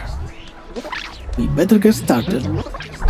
Right, since we don't have any other leads right now, let's try our luck here. I'll attempt to hack into the cameras to check if she's been around recently. As for you, Belle, take the photo and ask the locals and passers-by around here. Sure.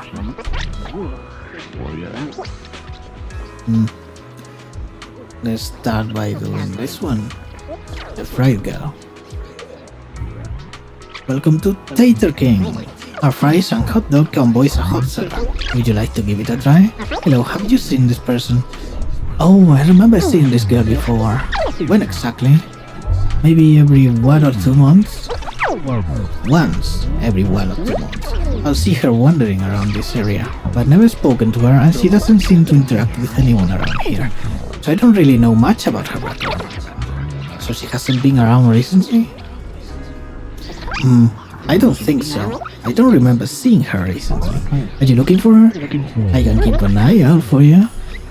Alright, thanks. By the way, would you like some fries? The seagulls here always try to steal my fries. Alright then. Those seagulls have been too active recently. Will they have a negative impact on the sales of our fries? Looks like I shouldn't feed them too much in the future. You feed them? Yourself? Okay then. You shouldn't do that.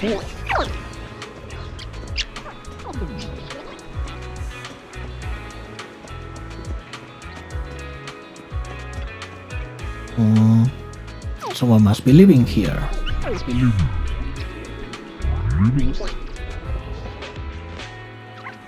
Who? Excuse me, have you seen this person? Who? Let me see. Never seen. Disappear. In the end, everyone will disappear, including me. This guy likes Lovecraft. He has taste.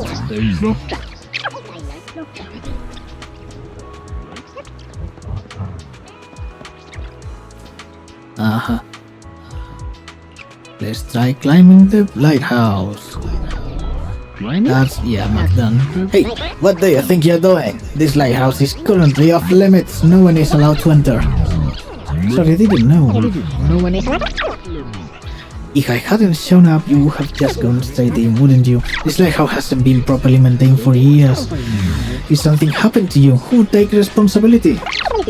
Besides, what do you need to go up the lighthouse for? I'm looking for this guy. Have you seen this person? Let me see. This girl does have a rather memorable appearance, but I don't remember seeing her before. I think she might have been here before. That's so. I usually keep to around the lighthouse. If she was on the dock's walkway, I definitely wouldn't have seen her. If you're looking for her, I suggest checking around there. At the very least, I haven't seen this girl near the lighthouse. Alright. Thanks. Okay. Only had to do a few, huh? No luck on my end. Belle, did you find anything? I was wishful thinking to assume that a quick stroll through the port would solve this. But since we're here, might as well give the harmonica a try. Whether it works or not, you owe me some prize before we head back. I'll do whatever you say, but Belle, would you mind giving the harmonica a try instead? I'm curious to how it sounds. Wow, you sure know how to set me up. I'm telling you now, though, I can't promise what it'll sound like.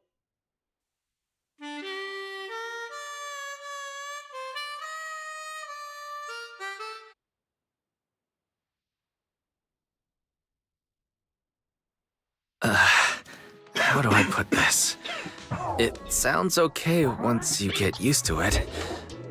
But nothing happened, so I guess we should just get some fries and head Didn't back. sound bad though. Excuse me. There it is. Were you the ones playing the harmonica just now? Sorry. My sister didn't mean to make such a commotion. We'll just... Wait. You're the one in the photo. Sorry about that. I didn't hear any footsteps, so I didn't realize you were right beside us. My apologies. Moving quietly is second nature to me. I didn't mean to startle you. If I may ask, where did you learn that melody?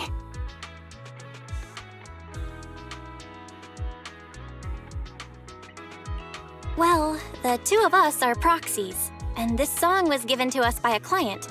I never thought it would actually help us find you. Our client is the one looking for you. Why don't we discuss the details somewhere else? I see. Please lead the way. I'd also like to meet this client of yours. Let's head back to the store. Okay, let's go check in with Shepard. Oh, I almost forgot. Your name is... My real name. I haven't used that in a long time, but I do have a code name. You can call me Charon. Oh. Flashbacks of AI limit.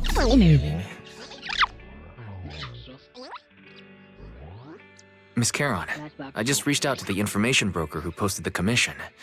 He should be here shortly, and you'll be able to meet the client soon. Please take a seat on the couch. I'll get you something to drink. Thank you, but please, don't mind me. By the way, the second row from the top on your TV wall, third unit from the left, it has a connection issue. You might want to check it out when you have time. Oh, let me see. You're right. How did you know? No wonder there's been some lag lately. I rely on my hearing. I lost most of my vision in an accident. I can just about make out the outlines of my surroundings. To move around like an average citizen, I've trained my other senses to be extremely sharp. I heard a faint buzzing sound. By moving around the room and noticing the change in sound, I was able to pinpoint the location of the faulty TV. Sorry. I hope my question didn't seem rude. No need to apologize. Vision isn't the only way to perceive the world. As proxies, you too should know that better than most. Anything that can be seen with your eyes can never be considered a secret. Secret. So, Shepard? It's me again! You two found the target already? Wow, Phaethon, you guys are incredible. If you're always this fast, you could take on anything. I'm glad you're impressed. But why do I get the feeling you aren't very happy? You look a little uneasy. Where to start? It's great that you were able to find the woman in the photo, but there's a new problem. I can't get in touch with the client anymore. There's been no reply from his Knock Knock account since yesterday. I brushed it off at first, but there's still no reply today. Just when I thought he might have skipped town, his account suddenly sent me a location, the edge of a hollow. Who sends something like that in normal circumstances? Based on what you've said, there's a good chance the client encountered some trouble involving the hollow. Still, it's too early to say for sure. Either way, I'll keep trying to reach the client. I hope he's alright. Let's stay in touch for now. We won't be wrapping up this commission for a while. Sure. Sorry, but I overheard your conversation. Could you share that location with me? If I investigate the hollow, I might pick up some clues. You're Miss Charon? No offense, but the hollow isn't somewhere just anyone can waltz into. Without a carrot or combat personnel. Are you seeing her wait. clothes? I'm a soldier. I served with the Eridu Defense Force under the Chrysoberyl Division. Even after retiring, I've made countless trips into the hollow. You can trust in my combat Retired, skills. huh? The heart rates of you and the two proxies here seem to have just spiked. Don't worry. My military days are far behind me. I have no current ties with them. You're not scared. As for getting You're into the aroused. hollow, proxies, can I request your assistance? I don't know anyone else who could guide me. I'll pay the commission fee as best I can. If you don't want to be involved, that's fine. I'll think of something. No, we're doing this. We'd like to find the client ASAP too. I mean, who's gonna cover our commission fee otherwise? Besides, if we said no, you'd just head into the hollow alone, wouldn't you? How did you know? So that was your plan? You just remind me of how Wisen I used to be. You must change color. Desperate to find someone that we didn't even care if we were ready or not. Well, since Miss Charon wants to continue to investigate, I'm willing to act as the proxy for no additional fee. You can relax, Shepard. I see. That works for me. With the client still unreachable, my hands are tied. Please, look into the hollow, and be careful. I'm really sorry for troubling you both. Oh, now it's Finding pink. this client is very important to me, so I may have acted a bit out of line just now. Did she do this on the other story? On Nambis? I don't remember. No worries. Seeing how determined you are to find the client, we couldn't just sit by and do nothing. Let's work together to find them. Okay, let's go.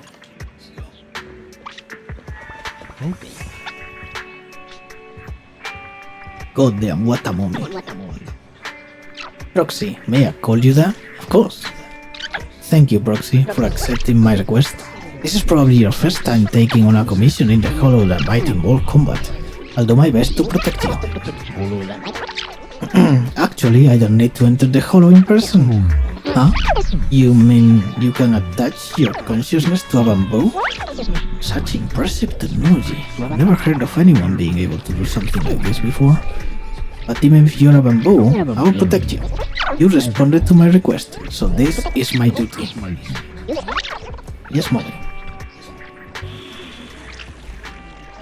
Do whatever you want, Mommy. Ether eyes. Oh. Why are you here then? We can't. Yeah. Awaiting further instructions. So ether eyes. Let's fire it up! Pick me, and I promise you'll learn big. Think she's not really built, is she? Yeah. Don't just think about it. Need some. So let's just. Work time? Is food included? Ready and waiting. Eradicate all evil. My blade is ready. Yes. Let's go with that. Doesn't matter if 2 out of 3. We don't care. This won't be a problem. Oof. Cursor of dominance. You beautiful Miss woman. Charon, I need some time to calculate the hollow route. Leave this to me, Proxy.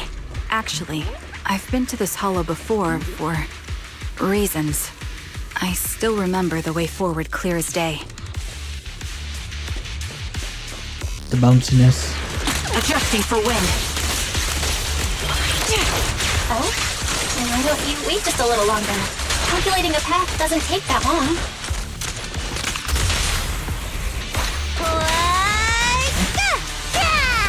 Kill them all. It'd be more efficient to retrace a path I've already walked. Please come with me, Proxy.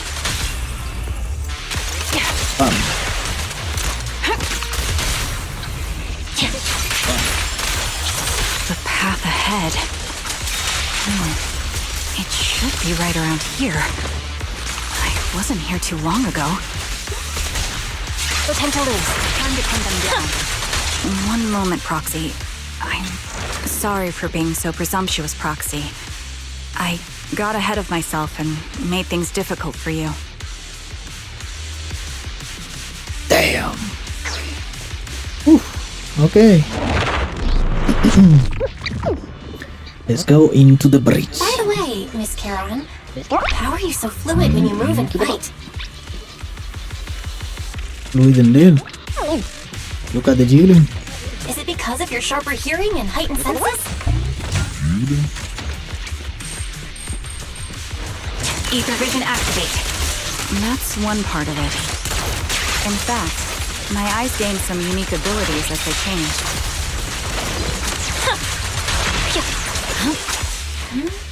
Wait, something's up ahead. We feel like we are There's someone on skipping the ground. dialogue by killing things too It fast. smells like blood.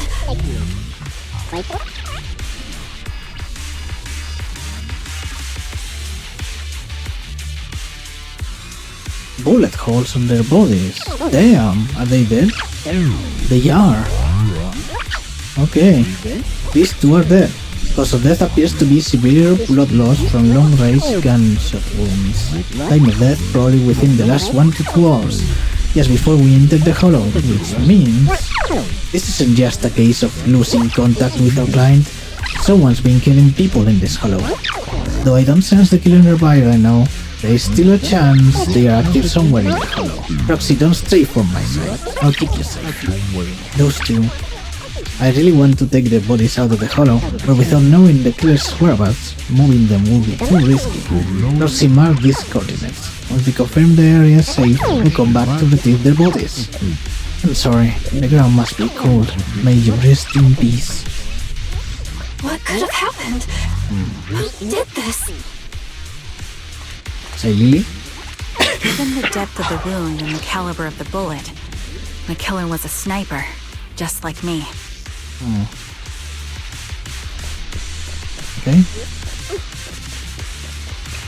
Proxy, stay vigilant and get behind me.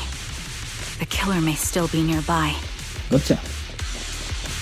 The surrounding ether levels have significantly increased. What's going on? Go for it, Sokako. Hold on. Let me find what's causing the ether level increase. Up ahead, Enemies? there are multiple devices leaking ether non-stop. Increase firepower. There's no time to lose.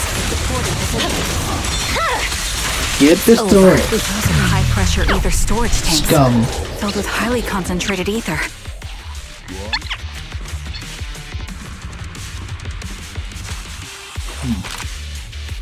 As soon as the valve... Oh, okay.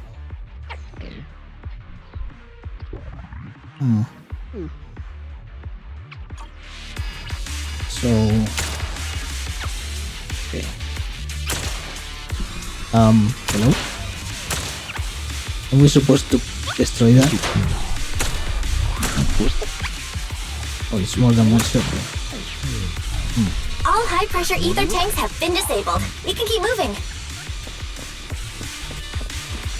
More people there? What in the hell? Proxy, there are 4 people over here. They're all still alive. I'm not detecting any ether fluctuations from any other life forms nearby. Great, that's a relief. Charon, can you confirm their condition? Confirmed. 1 is seriously injured. A bullet pierced their lung. Yeah. The other 3? No internal injuries, just a few minor wounds. They're all unconscious. The one with severe wounds. His etheric fluctuations are nearly completely gone. He's beyond saving. Who are you? Help me. It hurts. So cold. I don't want to die. There must be something we can do. I'll contact the hospital, and we can get him out of the hollow. His internal organs are ruptured. He'll bleed out long before we can get him out. No rescue team can beat the clock when life fades this fast. Am I dying? I just want to go home.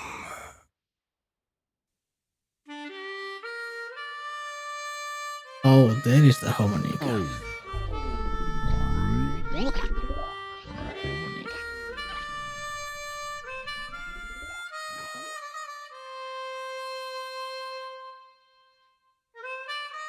The song is cool.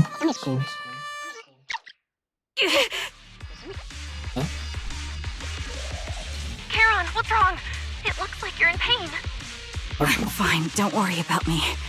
No color. As I mentioned before, these eyes of mine have their uses, but they bring just as much inconvenience. The rejection reaction you saw just now was one of them. Staring into death. It's not something I handle well. Purple. No, pink. No. My head. Where am I? Who are you people? What are you? I remember now. There was a madman, a lunatic who tied me up and dragged me into the hollow. You're not. I'm not the lunatic you're talking about. Can you stand? There are 2 more unconscious survivors here. If you can, help us carry one of them. Let's get out of here together. Leave? We can leave this place? What about that lunatic who shot at me from the shadows? What in the hell? So, a fucking psychopath took people to the hollow to shoot at them? What in the... Culprits should be gone by now. Charon, let's get the survivors out. Follow me. Oh, it's done. Okay. Well done. Next mission.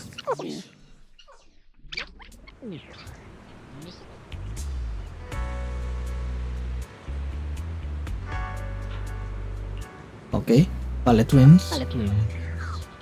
Proxy, let's take a short break here. The area around the Palette Twins has been abandoned due to the hollow disaster and no one's likely to be around. It's both secluded and safe, making it a perfect place for a conversation. Those 3 survivors, yes I know, just escaped from a killer, so we need to check on their injuries and mental well-being. Could one of them be the client? Unfortunately, I don't think so. After they woke up and saw me, they didn't have any particular reaction. If they were the ones who assigned the commission to find me, they should have recognized me to some extent. Is the client the fucking psychopath, and he wants to get a duel against Sharon or Trigger? Maybe. Proxy, I'll keep watch around here and be on the lookout for the perpetrator trying to track us or attempting to ambush us. Would you please have a brief conversation with the 3 survivors? I think they might have information on the perpetrator. They should. And to be honest, I think they might... No, it's probably just my imagination. Yeah, I'll get info. Thank you, Proxy. No thanks needed, beautiful. You are the one who spoke? Thank goodness, I can't believe it. I'm still alive and out of the hollow. What's your name? Oh, me? And geez. I'm so grateful you were there to save me. When that maniac was chasing me and sniping at me, I really thought I was done for. I have some questions. Go ahead and ask. Although I really don't want to remember what just happened, you did save my life. How were you kidnapped and all? I was tricked. I received an anonymous message telling me there was a big job I could do, asking me to meet in an alley on 6th Street. I had just arrived at the agreed spot and was waiting when someone hit me from behind and knocked me out. In 6th Street, huh? When I woke up, I was already in the hollow and my hands and feet were tied. What did you experience in the hollow? Though I was tied up in the hollow, luckily, I always carry a folding knife with me. Tried to shake the knife out of my pocket and cut the ropes, hoping to escape, especially since the area was filled with ethereals. Why do you use a pocket knife? A folding knife, rather. That's kinda weird. Why not use the Zeus knife? Is that how it's called? Zeus knife. Whatever. But suddenly someone shot at me from the shadows. I was so scared that I quickly dropped to the ground and to dodge the bullets, but they immediately fired several more shots. I had no choice but to run for my life. The maniacs shooting at me. I felt like they never intended to kill me right away. Instead, they seemed to be having fun watching me panic. Every shot scratched me, but none of them were fatal. I just kept dodging the ethereals and the sniper, running for my life. In the end, I finally managed to hide in a place with fewer ethereals, but a maniac shot a tranquilizer into my thigh. Quickly passed out again. After that, I woke up for the second time to you all around me. That is weird. Feel a bit dehydrated. I probably have at least 10 or so abrasions, but surprisingly no major wounds. Seriously, what's up with that maniac? That's what we are saying. What did I ever do to them that made them go through so much trouble to set up a trap, kidnap me, and then throw me into the hollow to slowly execute me? Calm down then. Yeah, looks like you would have been killed. You're together though. Damn. Beautiful. Take a deep breath. If your emotions get too intense, the wound might reopen. I still feel like I'm going to throw up. I feel that someone's still trying to shoot me. It just won't go away. You guys okay? I'm okay. Did you save us? Just about hold him up. I've more or less recovered from the shock. I remember you. You were looking for someone around Port Elpis, weren't you? We didn't talk to you in Port Elpis though. Yes, I think I've seen you before. How embarrassing. I never thought we'd meet again like this. What are your names? My name is Zoe. Erin, yes, call me Erin. Feeling nauseous again? I managed to hold it in. You want to ask us something? Yes. We'll answer what we can. For me, you know I was sightseeing at Port Elpis earlier. After that, I was on my way back home, driving along a deserted road when I seemed to hit something, so I got out of the car to check. Just a few seconds after I got out of the car, someone hit me from behind and knocked me out. I still have a bump on the back of my head, you can feel it. Let me take a look. There really is a bump on the back of your head. For me, I was sitting at home with my friend when someone pried open the lock and tampered with our food or water or something. Don't know what they did exactly, but shortly after we ate, we both passed out. Huh? Why do you... what? Were we the only three rescued from the hollow? Did you see another woman? Oh shit. She's there, isn't she? What happened to you then? Yeah. I'll go first. After I woke up, I found myself tied up, lying alone in a corner of the hollow, with ethereals wandering nearby. If I didn't make an escape then and there, I'd be doomed. So I found something sharp and cut through the rope. To free myself, I was about to run when a bullet grazed the top of my head from above. That's when I realized someone had been watching me all along. The same happened to me. When I woke up, my limbs were tied and the ethereals were already closing in. Fortunately, the ropes weren't tied too tightly. I used a broken iron railing nearby and eventually managed to cut through them. But I barely ran a few steps when a bullet hit my left arm, could only grit my teeth, and ran for my life. Ugh. She keeps talking, she threw up again.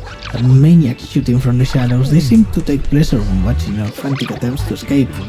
They could have just killed us right there, but they deliberately aimed each shot slightly off target, giving us just enough strength to keep struggling. Under the threat of ethereals chasing me under snapper's fire, I don't even know how long I ran.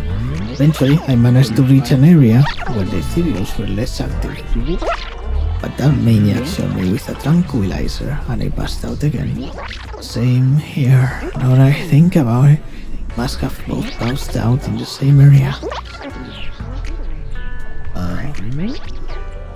Another one. How are your injuries?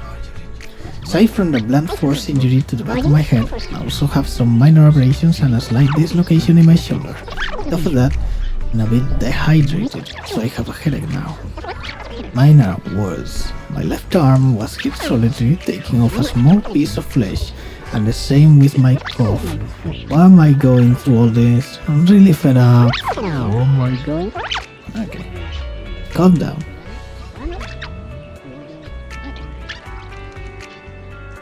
Blah. Trigger. Thank you all for assisting me, even though I'm a stranger. You've given me valuable information. It's the least we can do after you saved our lives. If there's anything else you want to ask, go right ahead. I do have some questions left to ask. Before that, could the three of you introduce yourselves?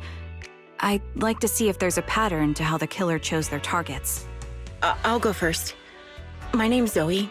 I used to be a soldier in the Defense Force, but now I'm just working a regular desk job at a private company. Don't let that fool you, though. I've earned my stripes. I'm Jesse, currently working as an internet information broker. I'm still pretty new at it, though, so I can't think of any reason someone would target me.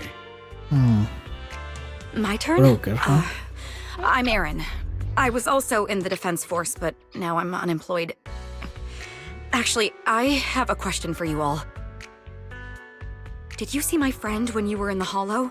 She's about my height, with shoulder-length blonde hair and a mole under her eye. We were kidnapped together, but I can't find her anywhere now. Was that one of the corpses? Yeah, we don't think. If I recall so. correctly, we didn't come across anyone like that in the Hollow, among both the survivors or the bodies. It's all right. I'll keep looking. I hope she's okay. We were always inseparable. We even planned to visit Scott Outpost together for Remembrance Day. I never thought something like this would happen. Remembrance Day? What's it about? As the name suggests, it's a day organized by the Defense Force for the families of deceased soldiers and veterans. People gather to mourn their loved ones who died in the fall of the old capital and find comfort in each other's company. The old capital, huh? I didn't know the Defense Force did that. Huh. Maybe I should go check it out.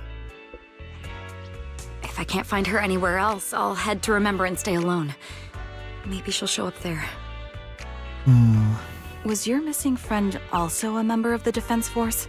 Yes, she and I were in the same squad. Obsidian Division's Cartis squad. Obsidian? Fuck Obsidian.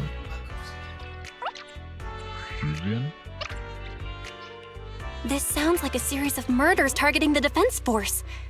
But Jesse wasn't with the Defense Force. Oh, Jesse. No, you're probably not far off. Jesse claims to have been up front, but he neglected to mention he was once part of the Defense Force. He looks right, like it. Jesse? Well, that's... Why did I you just not don't say like it? bringing up my past in the Defense Force. It's not like I'm trying to hide it. They're just memories from my time there that I'd rather forget. I was part of Obsidian Division's Noct Squad. All Obsidian. That's the absolute truth. I was also in the Obsidian Division, Impera Squad. Yep, all Obsidian. I don't know who those who died in the Hollow were, but it seems the killer really is targeting members of the Defense Force. Not even that. obsidian in If particular. I remember correctly, during the fall of the old capital, didn't our 3 squads work together on a mission outside Hollow Zero? We did? I don't really remember. I have a vague memory of it, but there were so many people on the mission, I don't remember your faces. Thank you all for the information. I'm starting to see a pattern in the killer's choice of targets. But there's something else I need to ask. I came to this hollow because someone I'm searching for sent me its location. And that person was likely being held by the killer as well. Did you happen to see anyone else? You're not giving us much to go on. At least tell us what kind of person you're looking for, male or female, what they look like. Can't offer much help without that. Sorry, I don't have much else to share. Even He's so, embarrassed. if any of you remember anything else that may be useful, please let me know. This is very important to me. You don't even know who they are, yet you're so determined to find them. Is it really going to be an issue if you can't find this person? Maybe. I've been searching for someone for a long time. They might be the key to achieving my goal. I see. Whatever happens, I hope you find them. If there's anything I can do to help, just let me know. Thank you. But please, prioritize your own safety. If the killer is targeting former Defense Force members, there's a good chance they'll come after you again. Stay vigilant. Of course. Once I've checked out Remembrance Day, I'm locking myself in my room and throwing away the key.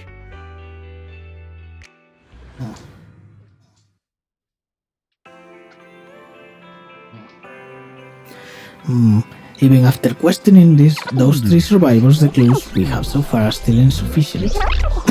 Our goal is to find the missing client. Right now, we only know that he was likely kidnapped by the perpetrator. Do we know it's a he? Even? But we have no idea who the perpetrator is or where they went. Any ideas, Karen? In the other proxies, right? Information which these survivors provided is limited. With the current information, it's hard to deduce where we should go next to find the client. Our clues have run dry. We still got something out of it. At least we now know some characteristics of the perpetrator. A sadistic sniper with a grudge against the defense force, they're meticulous in planning, avoid open confrontations, and are obsessed with committing crimes in the hollow. Yeah. So... time. Karen seems somewhat agitated. The lack of clues plunges you all into silence. The door opens and Sheffer comes in. Yes. Well, I think it's Sheffer. He's at the counter. He might have something important to tell us. Proxy, let's talk to him first. He's not at the counter, he's there. And acting weird.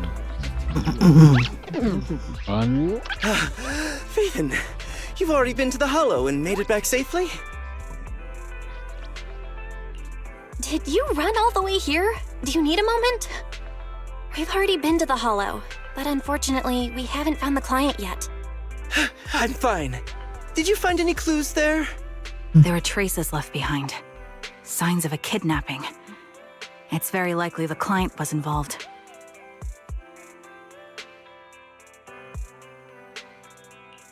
Yeah, it seems the client was kidnapped, brought to the Hollow, and later moved again.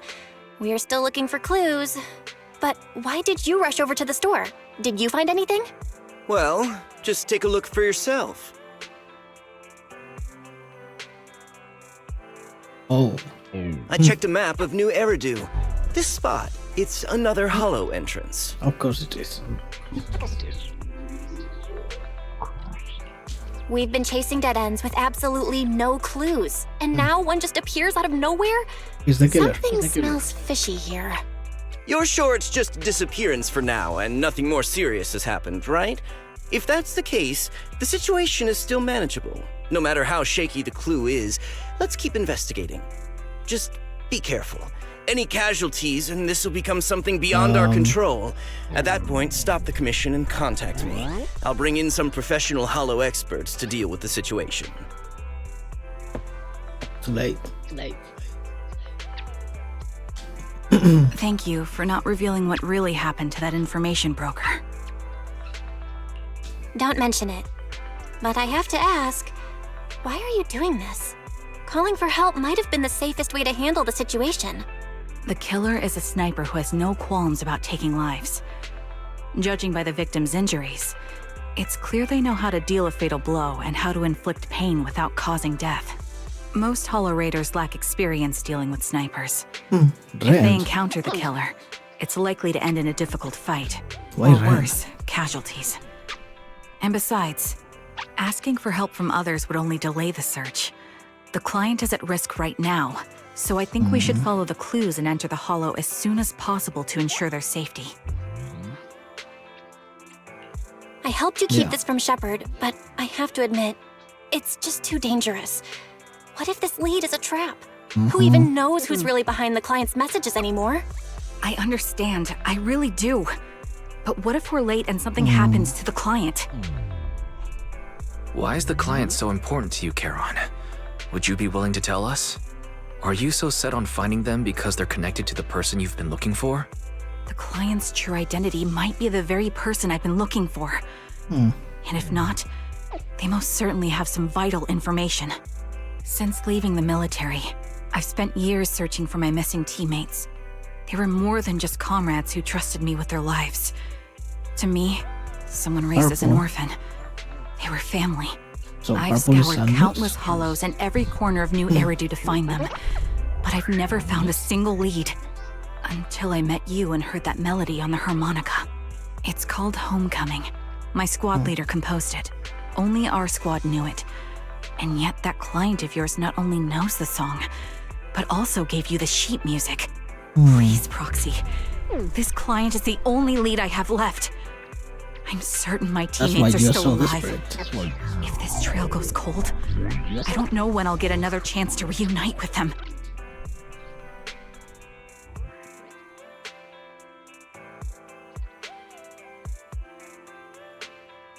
Well, these two together, since they are actually searching for the teacher. I get how anxious you must feel. Let's face this together. But this time, we really need to be extra careful. Thank you, Proxy. I feel much better knowing I have your support. You can trust me. I'll protect you if the killer is really waiting for us in the Hollow. We'll make it out in one piece. One Piece is real! Okay.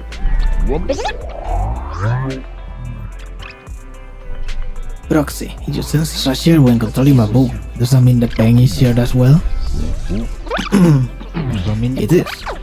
Then I won't let the perpetrator lay a single scratch on this bamboo. If a fight breaks out, stay right behind me. Yes, mommy. Right behind you, enjoying the view. Let's go. Invitation to kill. Again, ether and ice. Ready and waiting. Eradicate, Officer. Sokaku, ready. If we put this, so it's Sokaku the one who doesn't work.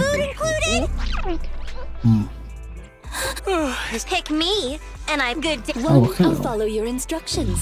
This is the path. Strike. Oh yes, now we are talking. This is a cool fucking team. This is a cool fucking team.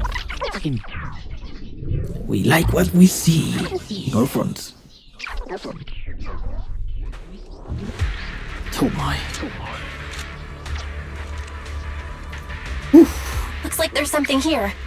Is this a communicator? Proxy, look at this. A communicator left right at the Hollow's entrance. Why is there a communicator here? It doesn't look like it was randomly left behind. Sure doesn't. There's hardly any dust on its surface, which means it was only placed here recently. It looks like someone wants us to use it. Oh, such decisiveness. Following random location info without even thinking twice. I'm glad, Sniper of Liar Squad. Liar Squad? What's that? Wait, who are you? Sniper. Or should I say Charon now? Haven't you shared your past with our dear Proxy? If introductions aren't your strong suit, I'd be happy to show you how. That's a girl. You can call me Grim Vulture, the one behind this string of murders. You see, I've been working my way down a list, crossing off names. And now, Corin of Liar Squad, your name's next. Looks like you've done your homework on me. Just because my presence interfered with your plan, you've decided to take me out for good? I thought you were just going to be another obstacle in my way.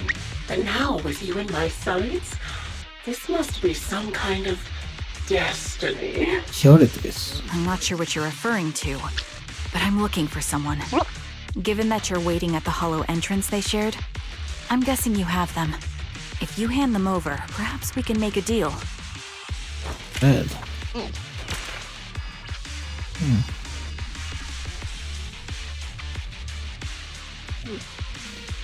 So, as expected, Sharon saw the leaders to the side, raises her gun and fires, using her body to shield views. In the next instant, a bullet flies past her and hits the ground. The shot flew off into the distance, and there is only one thing that's for certain: it didn't hit Green Vulture, sadly. So your version of making a deal is stalling for time to locate me and lining up your shot? Yes. Can't say I'm surprised. It's a deal, you die and we That's win. exactly what I plan to do too. You suck. You seem to have rather unique eyes, but you'll never get the chance to hit me. After all, no one's better at counter-sniping than me. Are you Seems sure about talking that? won't resolve this, but I'm not averse to using force. As you just said. Now that's the spirit! If you're looking for someone, why not search the hollow for clues? Providing you can survive both my attacks and those of the ethereals, of course. Oh, and I've prepared a little gift for all your trouble. I hope you still have that determined look on your face after seeing it.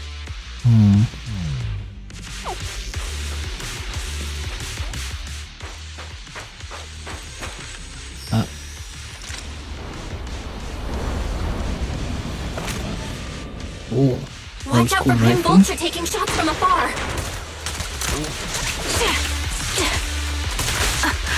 Ouch. Is there nothing we can do? This can do this. There's no time to lose. Scatter! Good luck shooting me out.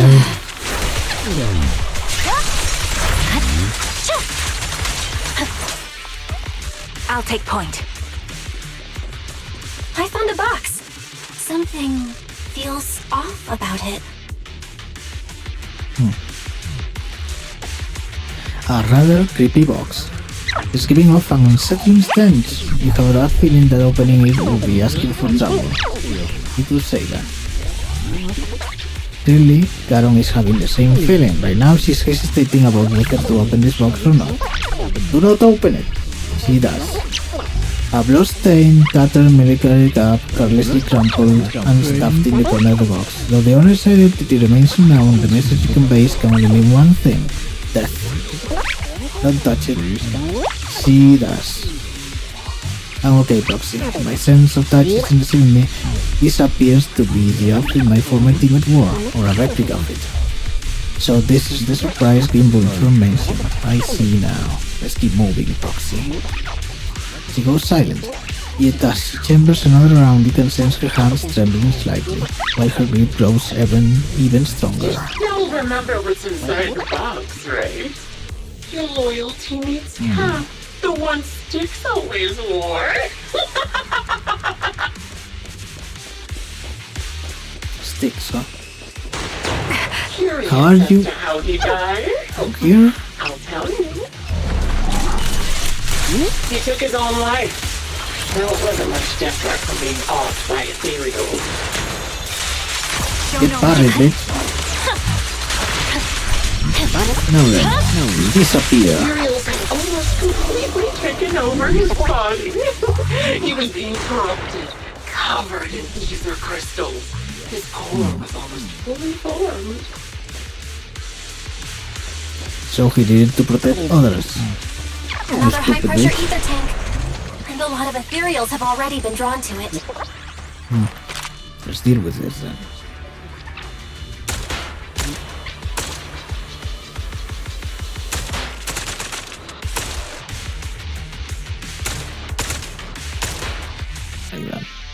We did it, Proxy. Let's keep moving. Oh dear, another one. Second box emanates a luminous aura. That unsettling stench seems to warn you that its contents, just like the previous box, will give you an absolutely wretched experience. Come on. Blood-stained, tattered military clothes lie twisted in the center of the box. It's clear that whoever placed them there and just tossed them in carelessly. They have been deliberately arranged with malicious intent. Her lips turn pale. These are from our own squad mates too. Around. Keep moving, Proxy. Following this route should lead us to Green Vulture's cargo. I'm fine.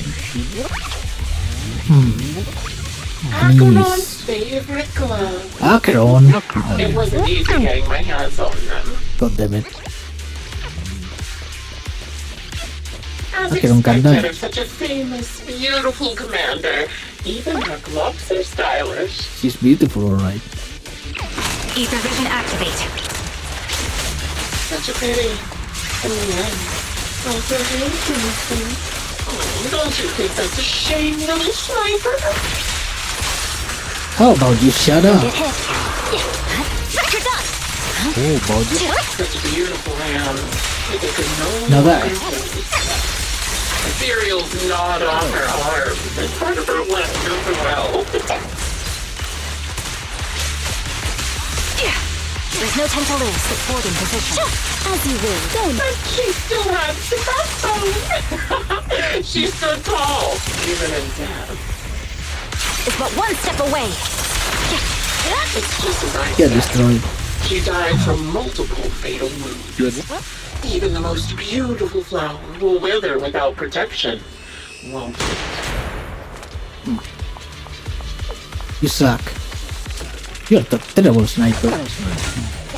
Tigger is way better than you. Do you think I'm telling the truth or a lie this time? How long do you intend to keep up this game of cat and mouse? The enemy is ambushing. They are not ambushing very To good. your hideout soon. Wipe that smile off your face and wait. Wait and see what I'm going to do. Copy. Oh, another one. You try to stop her, but she doesn't care. So, engineering equipment, all bloody.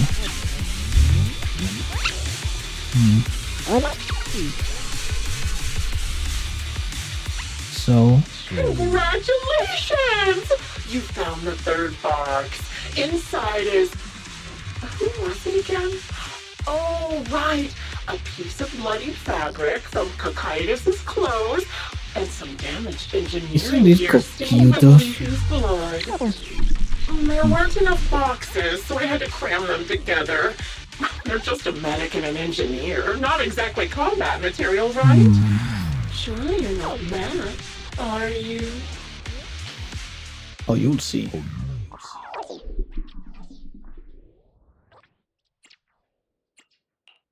Enough. Already.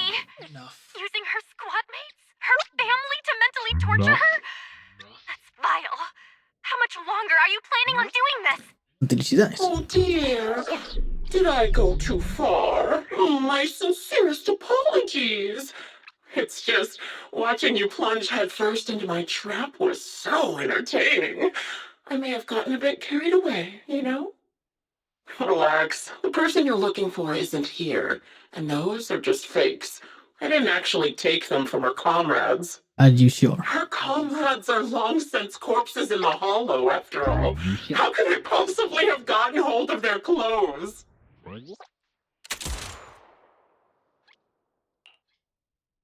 A sorceress threatens to draw a thought. Just as you are about to retort, a crisp gunshot rings out. Sharon's shot is clean and decisive, carrying an unmistakable intent to kill. But from the response on the other end of the communicator, it seems she missed her target. Again. Now. Decisive strike to be sure. But as I've already said, your awareness, sight, and experience mean nothing in front of a more skilled sniper. I didn't expect to kill you so easily. There was a subtle change in your ether fluctuations the moment I fired. That was all I needed. You knowing my past makes me feel sick. But after seeing that you're just a coward who feels fear from another's killing intent, it doesn't bother me as much anymore. Coward, you say? How fascinating! You were little more than a hollow shell before, but now that you've bared your teeth, you've started looking somewhat respectable. By the way, it's funny that she says this because that's kinda our opinion of Trigger until this point. She was pretty meh in Ambi's story. I know your composure is nothing more than a facade. You've never truly faced the weight of your comrades' deaths, have you? I bet your mind is now filled with their dying screams. Yeah, like, why would she trust about what the fuck you're talking about? Why would she trust her friends of them? Karen and I both believe her squad is still alive. You can drop the act. Or not, we don't care. So fixated on Karen. Just because she used to be in the defense force, she has nothing to do with your target. Nothing to do with it? Then why don't you go ask her about it? What surprises me more is you actually believe her teammates are still alive. Don't tell me she dragged you into all this danger without telling you anything. Shut up. If she won't tell you, I will. Those so-called alive squad mates of hers went missing during the fall of the old capital. Yes, like that. I'm sure you know exactly what that means. It means we had to search. The old capital fell. Countless Defense Force soldiers were either killed by ethereals or became them. The surviving soldiers, struggling to defend themselves, never had the opportunity to carry their comrades' bodies out of Hollow Zero. Obviously, her squad mates, the members of Liar Squad, were among the dead. But since their bodies were never found, she insists they're still alive. Even going as far as to deceive her. They are missing in action, you stupid bitch. It's laughable. Missing it? I didn't lie to the proxy. They're alive. I have proof. Someone like you could never understand. I could never understand? You think it's hard to understand your childish thought process? If you really have solid proof, why not tell me? Come on, let's hear it! My eyes. I lost nearly 90% of my vision during the fall of the old capital. But in return, I gained the ability to see what others can't. Every second of every day for years, I've seen my squad mates. Not as fleeting shadows, but vivid and lifelike. They've never disappeared. They're alive, waiting for me to find them. Why else would I have been given these eyes? That's your proof? Did you hear that? Proxy hiding in the bamboo.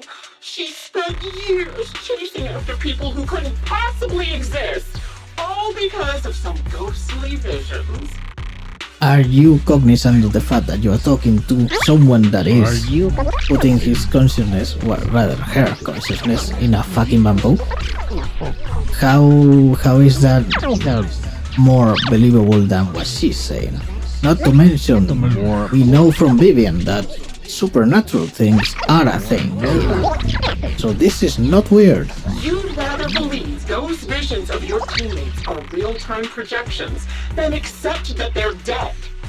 What if I told you the way I described their deaths before was the absolute truth? Will you finally face reality? Or will you keep fooling yourself, believing in ghosts?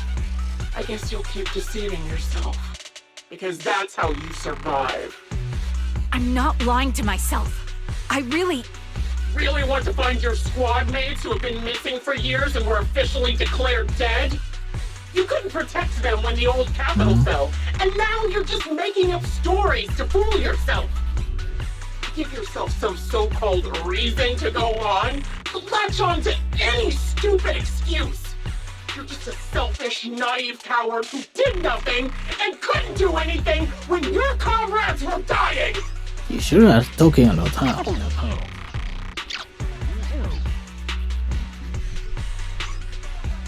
She got destroyed, apparently. Charon, come on. Giving up already?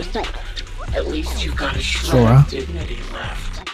Nothing disgusts me more than a useless hypocrite. Enough of this. Time to die, coward. Good luck with that. Charon is not a coward. Someone who'd enter perilous hollows just to find what they seek. Someone who'd play music to console a dying soul, despite the pain in their eyes, is anything but a coward. At the very least, she's far braver than a criminal like you, who hides in the shadows, enjoys torturing others, and is constantly in fear of being caught. And kidnaps people. Proxy, You suck. Your proxy sure has a way with words. I won't waste any more of my breath. Just die already. I've completed analysis of the surrounding fissures. Charon, snap out of it. We can use that fissure to escape. Fissures? When did you... Still trying to play tricks. Says you.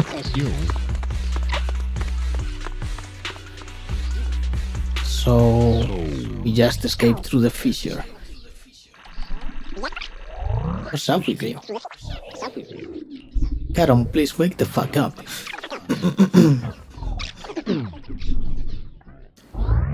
We escape and get her. She's traumatized because of Charon, do you want some hot cocoa? I'm sure you're exhausted after such a tough fight. You should get some rest. We might make Thanks, some hot cocoa. but I'm fine. After this. Thanks for the idea, Wise. Don't listen to Grim Vulture. They'd say anything to get under your skin. Once we start doubting the truth, we've fallen into their trap. No, Proxy. I think Grim Vulture has a point. Maybe it's all just in my head. The things Grim Vulture left. When I touched them, I was reminded of the day the old capital fell. I felt the same sensation when I touched an injured comrade. So you're saying they I are tried to shake off true. that feeling. But the truth is, I can't stop thinking about the possibility that all my squad mates are dead. You know, if Grim Vulture wasn't actually a fucking serial killer and fucking with you, it could have been actually the leader, making you come to terms with the death of the rest of the squad or something. But yeah, this seems way too malicious, and Grim Vulture is a piece of shit, so yeah, like, these literal dead people. So no, we are not saving that bitch. Would you be willing to share more? What really happened to you and Liar Squad on the day the old capital fell? That day, in the first hour Hollow Zero started expanding. Defense Force HQ thought it was just a normal Hollow disaster, and thought they could suppress it with the standard amount of troops. Liar Squad was among the first troops sent there. Before we left, our superiors promised reinforcements would be on the way to support us in combat, so we didn't need to worry too much about facing the Ethereals. But soon after we began the mission, we realized things weren't going to go like we thought. The Ethereals came at us like an endless tide. The Hollow expanded beyond control, and more importantly, the reinforcements never came. The Defense Force troops outside the Hollow soon realized this was no ordinary disaster. Hollow Zero was devouring Eridu at horrifying speed. The reinforcement plan was called off, and the promised troops retreated. Honestly, even if they had come to help, it wouldn't have changed anything. I watched as members of the advanced force around me died one after another, or were corrupted into ethereals. Our squad slowly lost the strength to maintain formation. I was a weak point in our formation. An ether shot fired by an ethereal hit my eyes, corrupting them.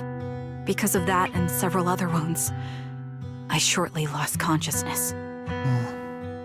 I'm not sure how long I was out, but just before losing my vision, I briefly regained consciousness. The last thing my eyes saw was my squad mate standing in front of me, looking back. When I woke up again, I was already back at base. The higher-ups detonated the Shiryu pillars, and finally managed to bring Hollow Zero under control.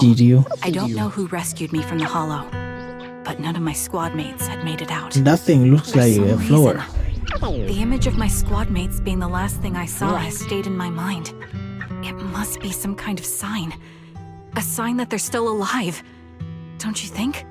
They must have continued fighting after I fell unconscious, eventually getting lost in some hollow and losing contact with the main force, left to wander between the various hollows of New Eridu.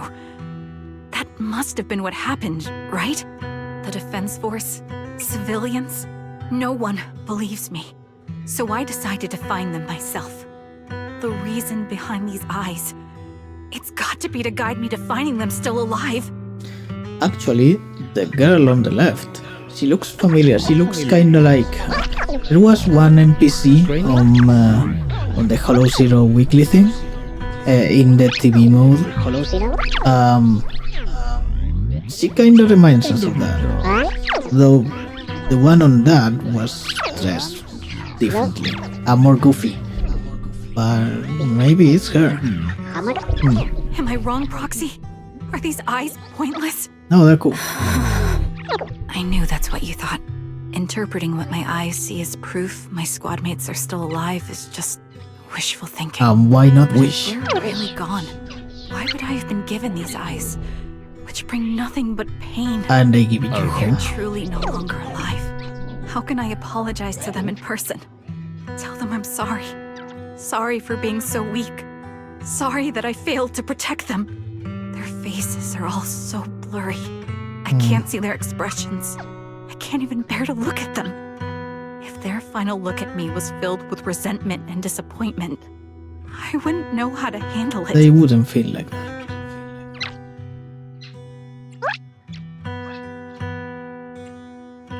Charon, listen to me. Even if everyone else thinks you're wrong, Wise and I will never dismiss your determination to find your squad mates. Yes. You don't need to make any justifications. Yes. Because someone close to us is missing too. And we desperately hope she's still alive. We get it. Even if the whole world doesn't understand. We will never give up. Never. But I also think being consumed by this obsession, unable to move forward, that's not what those who matter to us would want. Belle is right. Listen, Charon, you're such a kind person. Maybe that's why you feel responsible for protecting everyone and blame yourself when you can't do enough. But you don't have to carry it all on your own. We'll stick with you to the end. Yeah. Right now, the best thing you can do is trust us. We can be sure that Vulture hasn't killed the client yet. As long as we have that lead, there's still hope. We'll support you. We will. No one can dismiss your determination or will. No matter how things turn out, we'll stand by your side and we'll face it together. We shall go together. Thank you. I feel better now. At the very least, I want to keep investigating. I'm not just going to stop here. Pep talk accomplished. Also, Golden is happy now. Sorry to disturb you at this hour. Did you go investigate that new hollow? How's it going? Done. Oh, never mind. The client just shared a new location with me on Knock Knock. Of course. They're pretty eager, huh? Which hollow is it this time? No, it's not a hollow. If I'm reading this right, this location is Scott Outpost. What the hell? Scott Outpost? Isn't that managed by the Defense Force and White Star Institute? What's Grim Vulture up to? It's Remembrance Day. Don't you recall what Aaron said before? They're holding an event right now, and the place will be open to the public. Well, shit. So, they're not trying to lure us into a hollow this time. What's the deal? Are they trying to taunt us? Whether it's a provocation or a trap, I'm not missing any chance to face Grim Vulture. Proxy, will you go with me? We shall go together. Let's do it.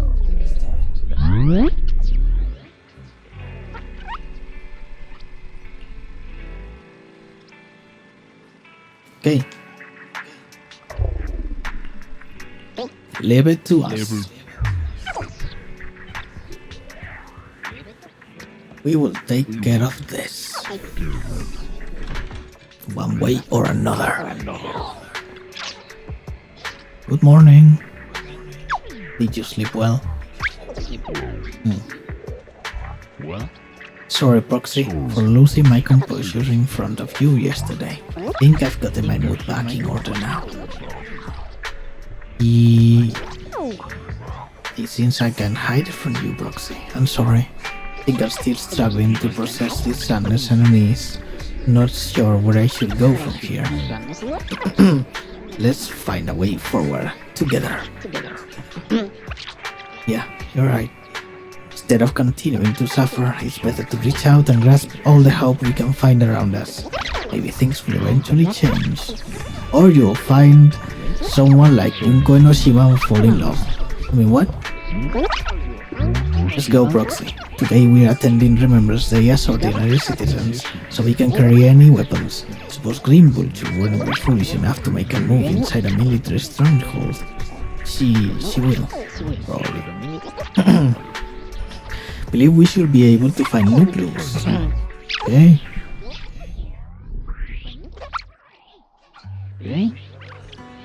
Can we explore this place later?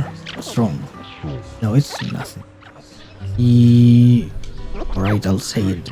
Seems like there are some familiar faces here. Wouldn't it be nice to meet them?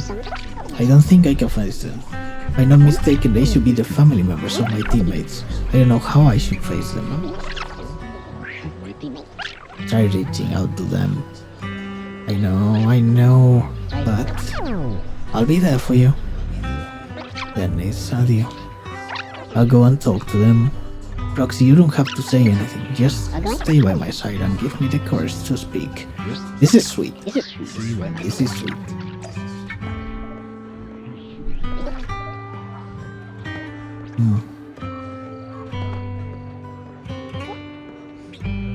Little man. Look, it's filled with your favorite flowers. I miss you so much. Are you doing okay over there? Damn, you are. Okay. Never forget why Scout Outpost was established on Remembrance Day. Today. Understood. Roland. You are so serious. Even at this time. Attention all Defense Force soldiers, listen up. Never forget why Scout Outpost was established, and never forget all the sacrifices we made when the old capital fell. Hello Zero may be under control for now, but that doesn't mean it won't expand further in the future. On this special Remembrance Day, we must remain vigilant against another disaster. Is that understood? Understood! They did understand. Yo. Another year without you by your side. Okay. See you. Are you Alan, Acheron's brother? How did you know? Who are you?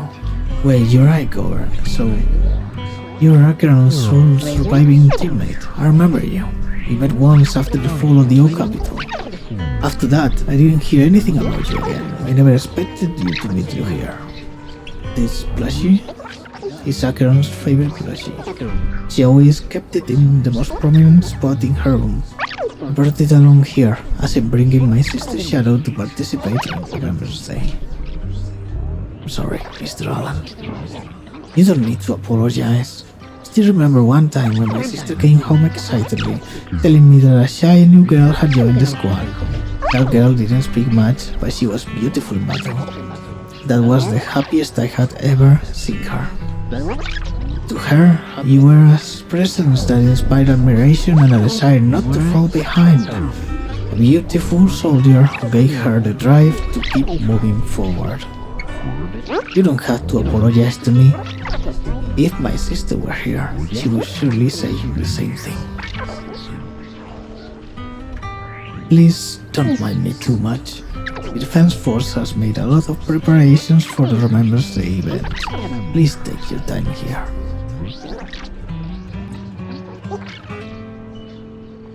Mom and Dad miss you so much.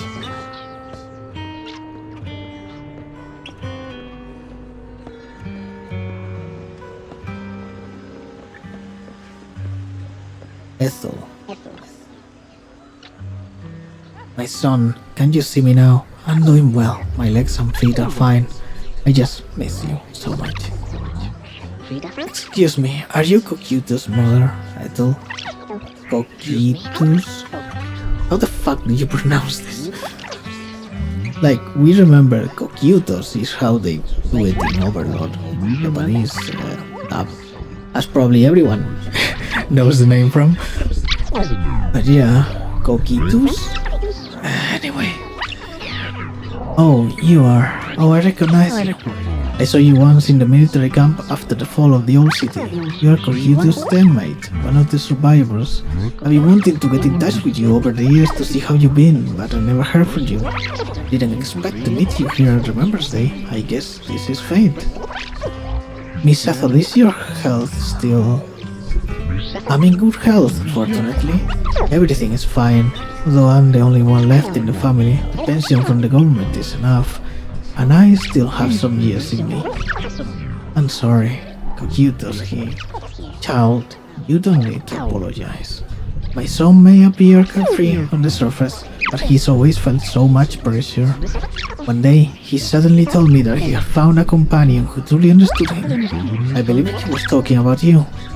How could I possibly blame you? Someone who helped my son. It's such a blessing. You, a kind-hearted person, are alive and standing here today. I am so glad. Miss Ethel. Child, don't worry about me. Since you're here for Remembrance Day, take your time to walk around and look around. I hope you find something meaningful. Man. Not gonna lie, this story is... Damn. Wait a moment, that I covered up long hair. Would you be my husband's Styx teammate? Oh, Styx. Styx, are you Miss Sally, Styx's wife? Yes, my daughter and I came to attend Remembrance Day. The last time I saw you was right after the fall of the old capital. I never expected to see you again here today. Your daughter, is this your daughter, Zita? Mom, who is she? Zita, this is your dad's comrade from the defense force. Every time he went to the battlefield, she would be there to protect him. To protect him? Comrade? If that's so, why didn't you protect my dad during the fall of the old capital? Why did you let him die and make him unable to come back to me? Zita! I'm sorry, I couldn't protect him. I'm sorry. Don't listen to what Zita is saying. She doesn't understand. We've never blamed you. Please don't say that. Zita, you can say such hurtful things. Apologize right now. Why should I apologize? She survived, but Dad didn't. Isn't that the truth? If it weren't for her abandoning him, Dad could have come back safely. Enough. You don't know what happened back then. Miss Sally, I don't think she's strong. Please don't think that way. I'll make sure to bring her to apologize to you later. Need to explain to her what really happened. I'm really sorry. Please don't let us keep you. Go and explore the Remembrance Day event for now. Please remember, all your comrades, including my husband, want you to see the hope they left behind. Damn.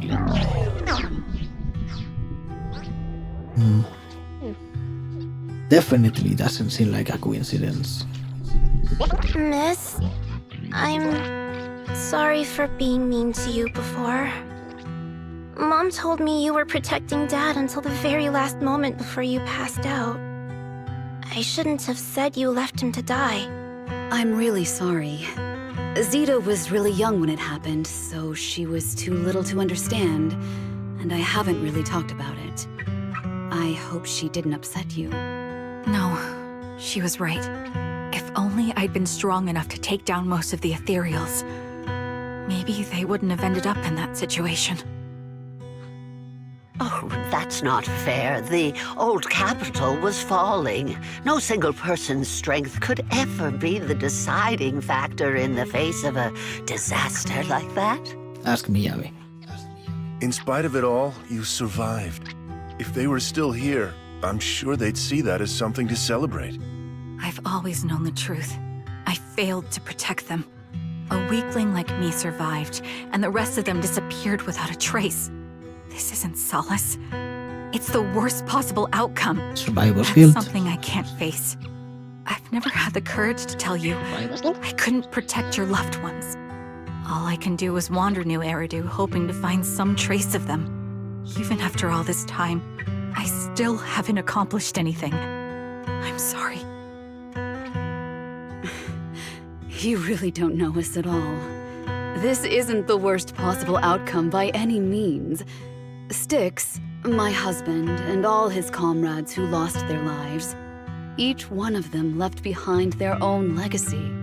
Just look all around you. Everyone standing before you is a legacy they protected that is carried on to this day. After my husband passed away, Zeta and I received survivor benefits. And with all the odd jobs I've been doing, we've managed to get to where we are today. Styx always wanted our daughter to study art, and Zeta's interested in it too. Now, that dream has become a reality. She just got accepted into the art school in Janus Quarter. Nice.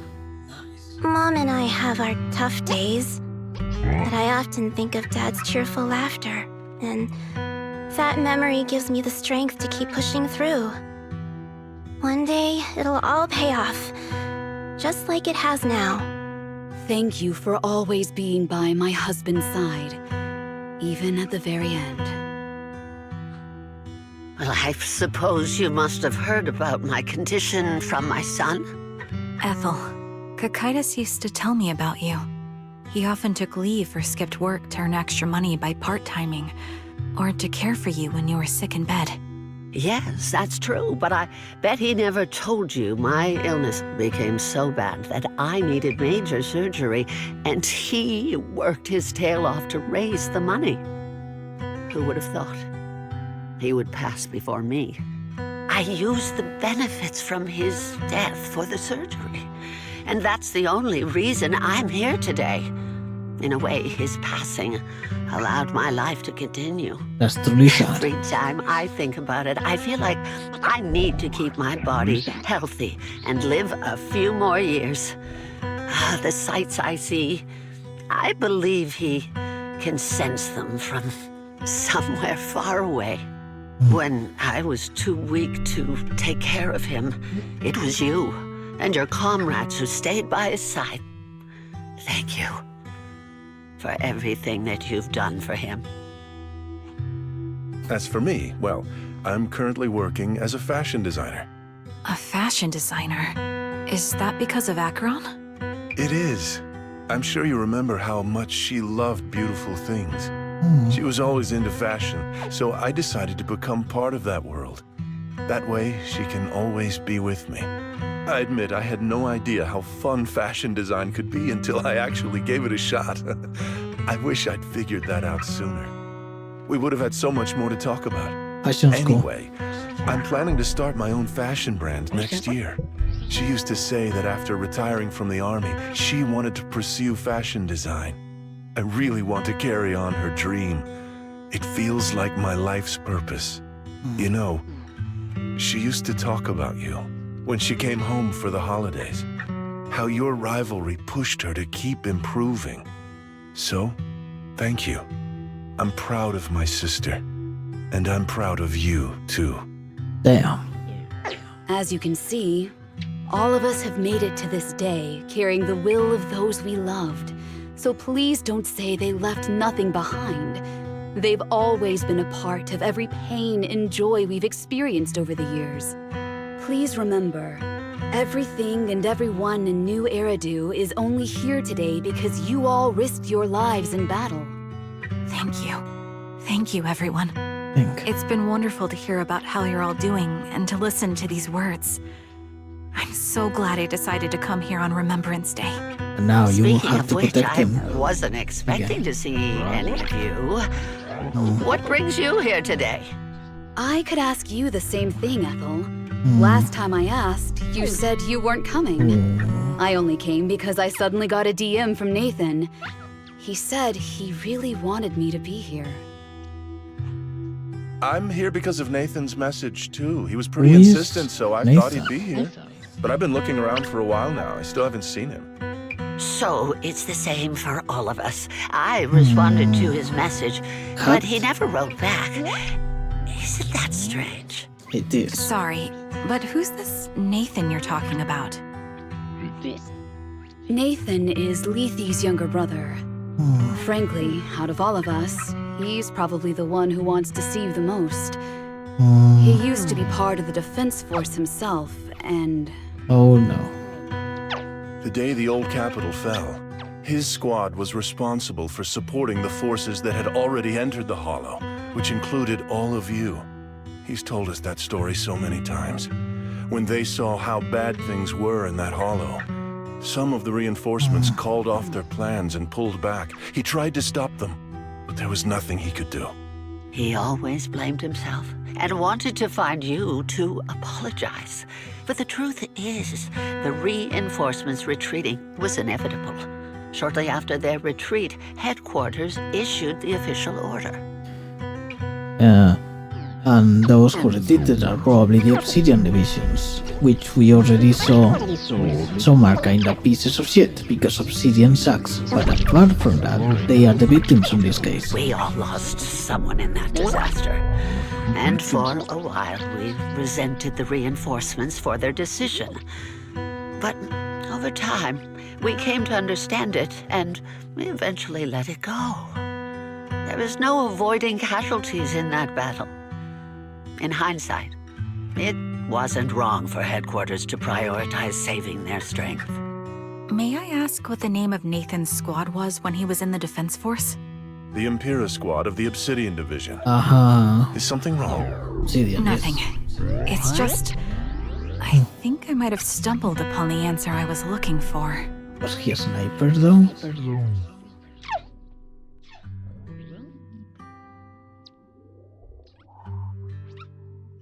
Okay, so speech.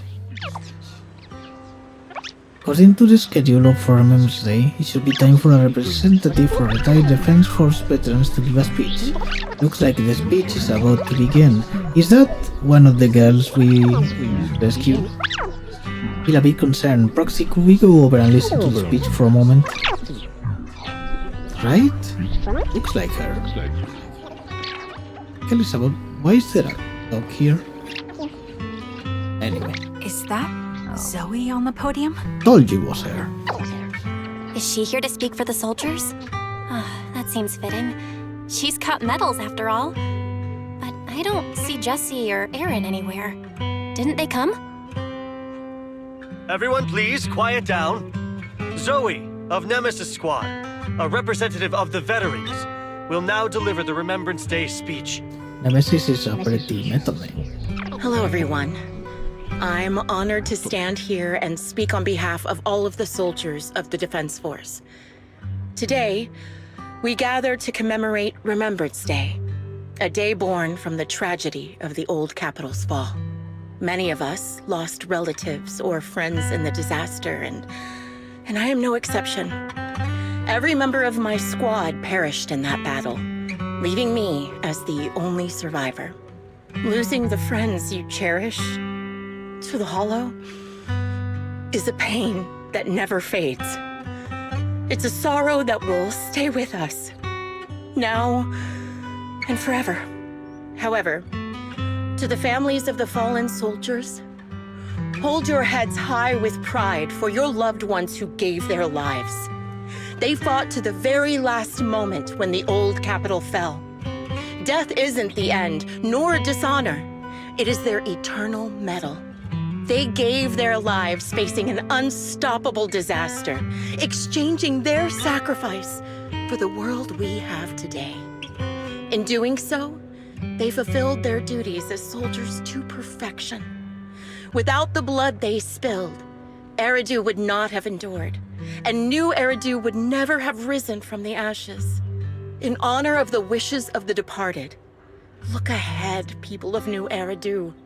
Our thoughts and remembrance of those who passed will be carried in every flicker of candlelight and in every bouquet of flowers.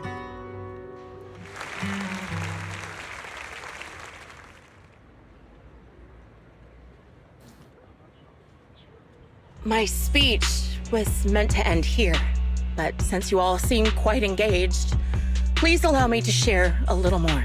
The reason you all agree with what I've said is because it offers a way to step away from the pain. That's what the living do. They seek ways to ease the weight of others' deaths so they can find a way to start over. This is the new Eridu of today. A huge disaster consumed the old capital, and the people who survived it keep saying things like, treasure the moment and start fresh to numb themselves, hoping to forget the nightmare. No one talks about the soldiers who gave their lives in Hollow Zero. No one asks why they had to die. The brave gave their lives battling the ethereal onslaught, while the weak survived. This is new Eridu, built by weaklings. Its order founded upon their way of thinking. Your applause makes me realize you all accept this logic. Each of you had loved ones who sacrificed their lives in the fall of the old capital. And now, you're thankful that someone has encouraged you to move on from them.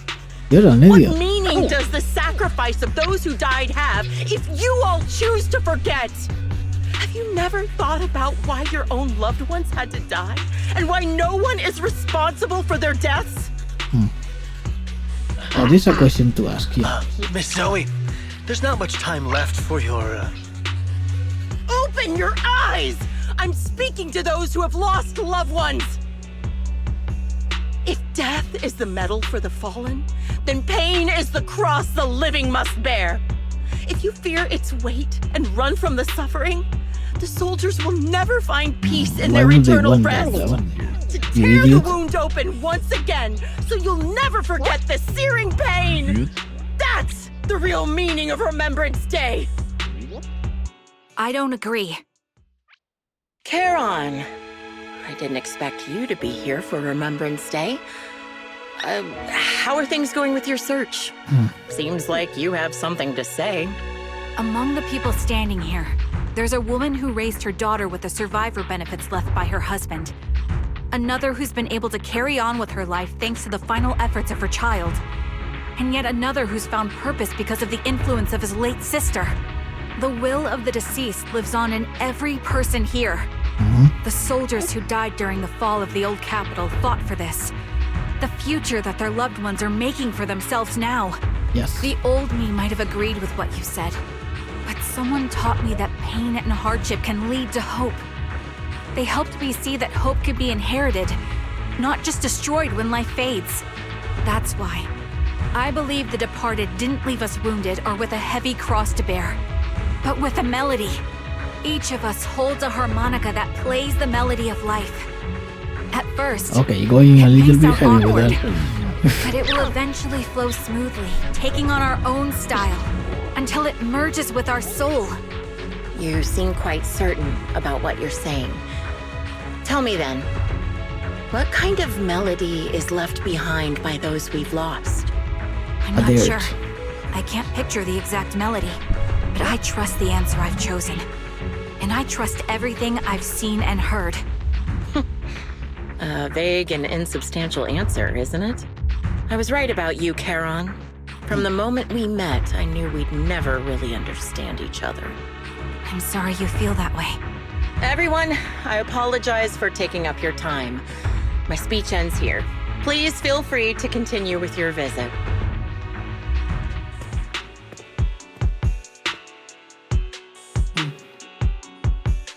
So is she... What do you think, Proxy? Suspicious. Something was definitely off about her just now. And the things she said, I'm starting to get a really bad feeling about this. You mean about her real identity, right? Yep. Looks like we're on the same page. Shielded by her identity as a decorated soldier, she seemed pretty confident that we wouldn't confront her directly on military ground like at the outpost. Let's do it. She arrived so brazenly and left without a care. If I'm right about this, she'll be trying to contact us again in no time. Yes. Yep. And there she is.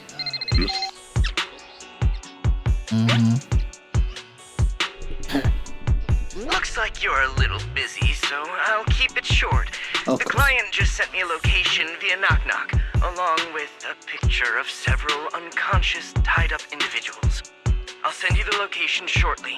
It should be an entrance to the Hollow in Port Elpis. Ooh, nice. At this stage, I don't have any further requests. My only hope is that you'll proceed with caution. A location with a picture of the hostages. Looks like Grim Vulture is losing patience and wants to put an end to all this. So these hostages might be high-ranking members of the military from back then. It would make sense from what she was saying, because the orders had to come from higher up, right? Well, team leaders could also decided that, right? Anyway. Charon, what's your plan? With everything that's happened, no matter what you choose, I'll stay by your side till the very Team end. leaders. Whatever ranks they hold, not that. I've made up my mind. Deciding, yes. Proxy, please accept my official commission. Help me venture into the depths of the Hollow to rescue the client and any other hostages. It's time to put an end to this. It's up to me to stop Grim Vulture. Stop her from crushing everything in front of her with that heavy cross. What does she think she is, Jesus?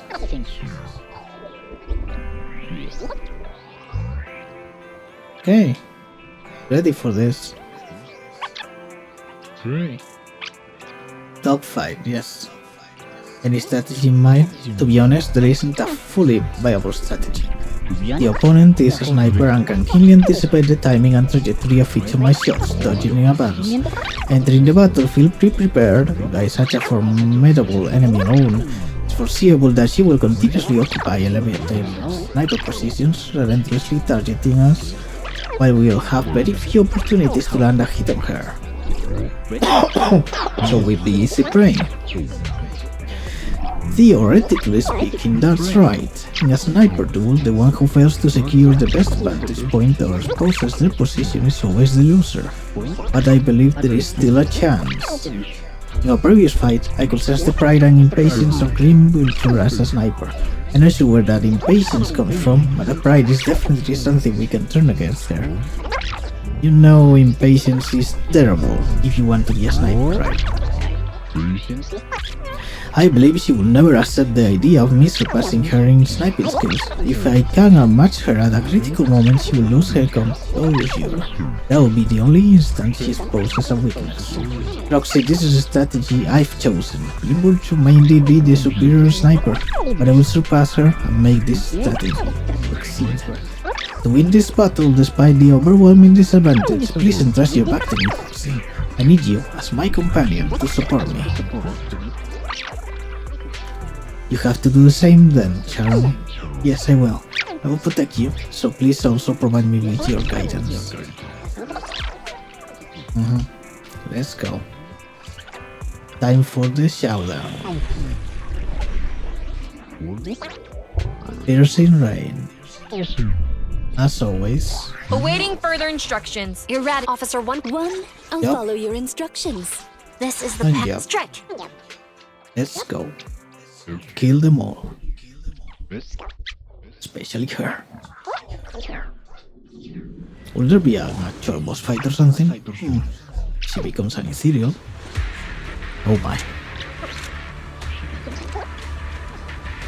Charon, look! Another communicator. Of course. Another communicator. It's a bad habit for a sniper to be so talkative. Oh, really? I think it's rather good for my mental health to witness in real time how my target becomes desperate and gives up their struggle. Do you really still need to disguise your voice? I thought you didn't want to hide anymore, Zoe. You're There she right. is. Seems there's no need for secrecy anymore. I, Zoe, the sniper known as Grim Vulture of Nemesis Squad, send you my regards. Wait, you didn't even hide your name? Zoe. Seriously? No. Grim Vulture. You, like me, were one of the advanced troops deployed to suppress Hollow Zero right after the fall of the old capital, right? Noct, Cartes, and Impera squad. So far, all the victims have been members of these squads. They were initially supposed to enter the Hollow to reinforce the advanced troops. Nemesis, your squad, lacking reinforcements, lost everyone except you in the fall of the old capital. You blamed their deaths on the absence of reinforcements and sought revenge on them. That's my conclusion. Seems just pretty like clear me. cut. The fall of the old capital left you entirely alone. A sniper, the sole survivor, a mere pawn abandoned by the military. Don't you think we're very much alike? No, you suck. The Impera squad member, Nathan, the one you're searching for, he pleaded with me to let him go when I was about to kill him, saying he had to see you no matter what. That's how you caught my attention. I let him live to get all sorts of information on you. I was so curious about you that I even set a trap, disguising myself as a victim to get closer. Serial killer behavior. It turns out we share the same story. But you're shit. We even got the same PTSD symptoms. After all these years, we still see images of our teammates before they die. It's impossible to erase them from our minds. It's just, you use ridiculous fantasies to numb yourself, chasing after illusions of your squad mates. Magic guys, bitch. Well, I can't afford to be as naive as you. You'll be dead is what you'll be. When I was overwhelmed with the unbearable images of my comrades' deaths, vomiting and crying, I finally realized the meaning behind their appearance before me. They were pleading with me, pleading for vengeance against those who abandoned us, begging me to destroy the repulsive, hypocritical new order of New Eridu. So, I carried on their will. I began kidnapping targets and sniping them in the Hollow, watching as they became corrupted and died in despair. Despicable. You really think this is what they'd want? What else? Would they want me to be like you, playing at a game of finding my missing squad mates, accepting their deaths when I'm done playing, and then forgiving the very enemy who killed them? What a noble and virtuous gesture! Forgive on behalf of fallen comrades, coexist with New Eridu's order, and live peacefully among cowards.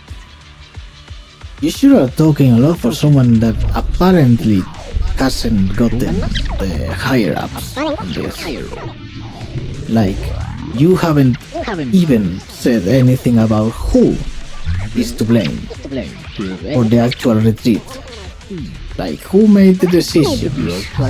They said they retreated before the actual commandment, the actual orders came from the HQ.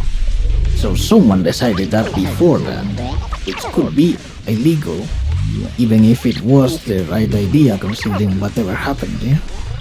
But anyway, you are a fucking idiot, and you deserve to burn. Precisely because you and I are so similar that this hypocritical and cruel attitude makes it even harder for me to forgive you.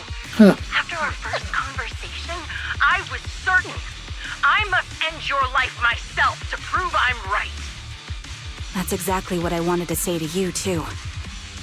Because we've suffered the same hardships, I can't accept the path of destruction you've chosen. Misguided. You should destroy Ethereals, not people, you stupid idiot. Jesse, Aaron, Nathan, the client I've been searching for, and any other targets of revenge you've set your sights on. They all feel regret and struggle over the choices they made back then. But you can't see any of that. You didn't target the higher-ups who misjudged the situation. There you go. The dangerous Ethereals who killed your comrades, or the ones responsible for the fall of the old capital. Yes, there you go. Instead, you went after the easiest targets. You are no, Grim I'm weak. Vulture, as a sniper of the Eridu Defense Force, you have failed in your duty. You failed. To preserve the will and hope left by my comrades, I'm going to put an end to your actions right here. You're going to die. That suits me just fine. A sniper should let the gun do the talking. Make it to the deepest part of the Hollow alive, and I'll meet you with nothing but raw melon. Oh, that's weak. That's weak sauce, bro. Just mollies? That's what you have? Since you made it here, We have rage. you don't know. Noct, Cartus, Impera, and many other squads. You know the reinforcements that were meant to back us up ended up deciding to retreat? Yes, we've been told that. You suck. Relying on a show of hands to vote, isn't that ridiculous? As much as you know. Our lives were discarded in such an absurd way, like a kindergarten election for class monitor. So, when I killed them, I employed the same method.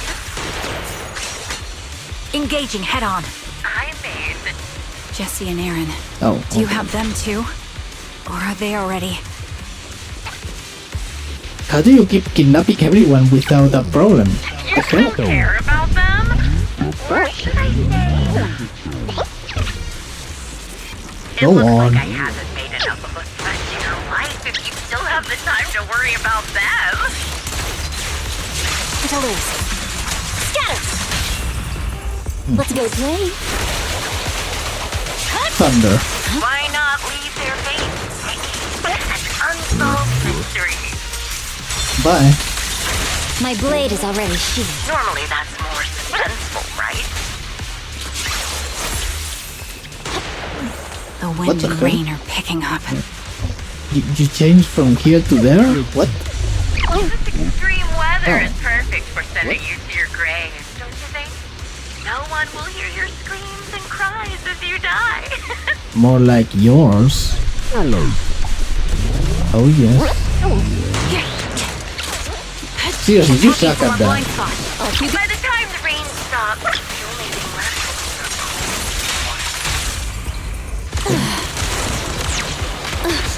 Oh, it didn't hit anything, did it? I wonder, do you remember the weather on the day the old capital fell? Do you? It wasn't heavy rain like now, but the sky was just as dark. Both Well, your yeah. teammates and mine, they all perished in a place like this. You made it as part of the hollow before young. Such determination deserves praise.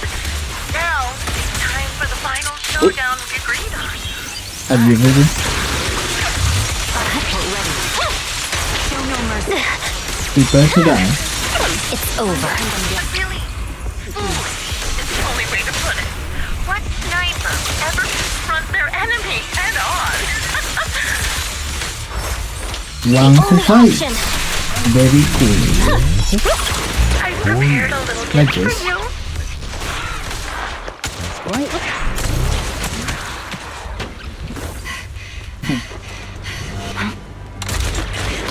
Aha. The real failure as a sniper is the one who's been forced into a corner, like you! You are easily attackable from there.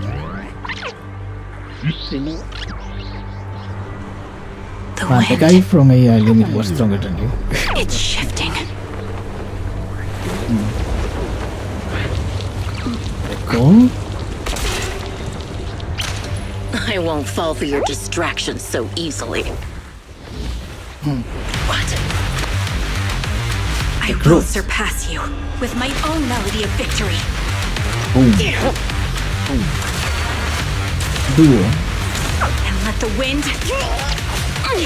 be the opening notes. That melody. Charon? No! Where's the blood? Wake up! Charon! What's this? The harmonica. Right?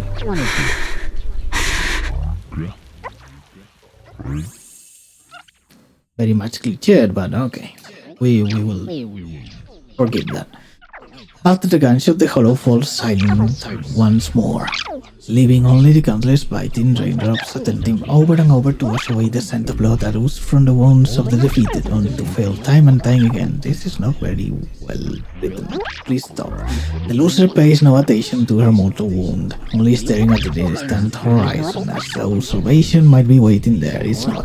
So one time later, the victor has climbed the steel and stands in front of her. They say the last words while the defeated still has the energy to converse. Just you? There is the blood. Where's your friend? The proxy? The proxy went to rescue the hostages. Told you. I want to speak with you alone. A sniper should always monitor the changes to their surroundings, factoring the environment into their tactics. Being blinded by the intent to kill and failing to take this into account was your downfall. Didn't expect to be lectured by a youngster. What a disgrace. That's what you are, a disgrace. When my view was blocked, I realized you'd used the visual blind spot to reposition. So I adjusted my aim accordingly. But I still couldn't hit you. Your prediction and accuracy were spot on. I was just saved once again by this. By both this harmonica and by my former comrades. Are you trying to say that this is destiny? That it's the will of my companions guarding me? Guarding her. I lost to the wave of ethereals, to the military's betrayal. And now I lose to your reckless actions, driven by some ridiculous fantasy. You suck. Your fantasy, your attitude, your very existence, and the outcome of this battle. They are the greatest denial and insult to my revenge. Yes, you deserve this. You're emitting a much calmer ether energy now. Yes. Almost as if you found relief. My vision The irony. is fading. I can't see my comrades on the brink of death anymore. My wounds are fatal, but I don't feel any pain. Relief. It's not such a bad thing. Did you intend for me to kill you from the start? Let me answer that question with a story. The first time I saw you was actually during the fall of the old capital. My comrades were all dead, and the reinforcements the higher-ups promised before the mission never came. I can't even remember how long the fight went on. Ultimately, I had no choice but to retreat, failing to bring back my squad mates' bodies. I made my way through one battle line after another. The advanced troops were nearly wiped out. But when I reached a certain front, a small squad of survivors called out to me. Few people can still stand after such severe corruption and injury, but all 5 of them were still fighting. They were protecting a girl who had lost her sight and fallen unconscious while searching for a way out of the hollow. They told me they were beyond saving, and if I planned to retreat, I must take the girl with me. I couldn't turn down the last request of a group of heroic soldiers about to die in battle. Are you serious? So you took her and still did all of this? Your comrades entrusted your life to me. I was the one who brought you out of the hollow. God, you suck. You already know what happened afterward. You suck. It didn't take long for you to leave the defense force after you came to. Just like me. I developed PTSD so intense that sometimes I couldn't even hold a normal conversation. But for me, the hardest blow was the death of my squad. To an orphan like me, they were family. If the reinforcements had kept their word and provided support, they wouldn't have died for nothing. They didn't die for nothing. Don't you ever have that thought? To say I don't would be a lie. But I think deep down you know. From the moment we stepped into the hollow, was no way we were getting saved. Given how quickly the Hollow was spreading, and the ever-increasing number of ethereals, it would take the sacrifice of countless Defense Force troops to suppress it. It wasn't something that could have been accomplished in such a short time. The reinforcements would have only been a drop in the bucket. More sacrifices without results. Canceling the reinforcements, sending the advanced troops to rescue as many civilians as possible to minimize casualties. I think most commanders would have made the same decision. Objective and cold logic. I understand it, of course. But when you see members of the reinforcements living happy lives years later, can you still keep your composure? I couldn't. You are Even talking if a the lot for chance was being minuscule, almost there. I wanted my squad mates to survive.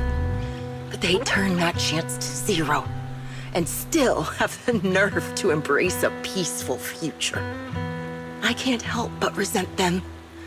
By the time I realized what I'd done, I had already taken several lives. Nathan. When I tied him up and was about to kill him, he begged me to spare him, saying he had something to give you, no matter what. That was when you re-entered my line of sight. Harmonica and I think I've said this then? before. We're very similar, yet we have completely opposite beliefs. After meeting you, I became even more certain. In the face of suffering, I chose destruction, while you were destined to choose to protect. But you're still entangled in your obsession with your squad mates. If this continues, you'll eventually sink into a void of despair. Your hope is like a bubble, ready to burst at any moment. The version of you I want to kill is the complete one, who can firmly reject my answer. If you haven't found your answer yet, then I'll be the one to push you forward. I kill you, or you end me. Either way works. But after seeing your growth, maybe I'd prefer you to step over my body. That's the final answer. Why? Emptiness and doubt. No matter how many targets of my revenge I took down, nothing changed. Obviously. Aiming my gun at former comrades, drowning in hate and rage, all it left was a hollow emptiness. But you're different. You've gained unconditional trust from the proxy. You have the courage to fight through my trap. And eventually, you'll have a melody that's uniquely yours. My belief has faltered. I finally remember my squad mates were fools just like you. You're right. They would never want me to become this way.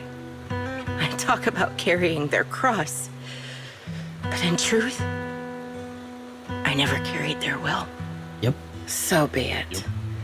Take the hostage and go. A villain stained with the blood of others deserves nothing but a miserable end. I'm looking forward to how long you'll be able to protect those in front of your eyes. Garon doesn't leave, he stands nails beside Green Vulture, picks up the bullet-marked harmonica and begins playing a melody titled Homecoming. The melody briefly takes over the roaring downpour. Pa-pa-pa-pa. Faint glimmer appears in her empty eyes in her final moments. Hit her with the harmonica, please.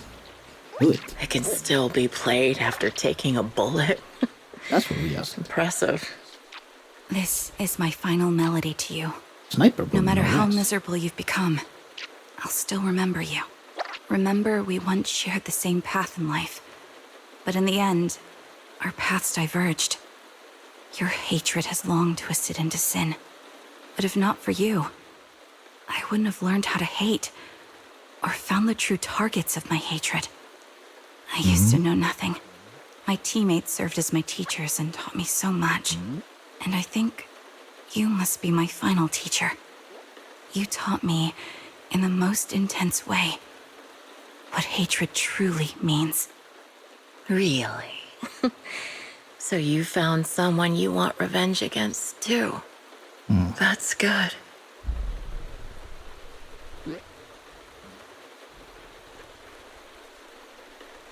So she finally dies as Corin keeps playing. And we got an S. Obviously, we got an S.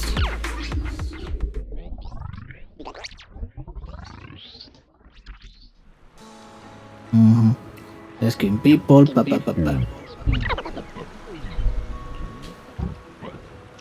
Hello again. Roxy, we've arrived at the port. According to Shepard, he declined and rescued Jesse and Erin should be here. Let's go talk to him. So Nathan is alright. Still bothering you? I notice, even though we defeated Green Vulture, I still can't seem to let it go. Just as I thought, when the wind changed and the falling banner blocked her vision, she could have retreated, waited for her sight to re-clear, and then resumed sniping. If she had done that, I would have had no chance of winning, yeah? But her pride wouldn't allow her to take an action that implicitly admitted her tactics were inferior. She still chose to engage in a shootout with me despite the blind spot. Doesn't this just prove your strategy was successful? But after realizing that she actually wanted to die, I started to wonder, was my course of action something she deliberately led me into? I'll find a way to break her trap and create an opportunity for a reversal, and she was waiting for that moment, ready to test whether I had truly surpassed her through a direct confrontation. I believe that was her intention. Yeah, I don't care. Fuck that.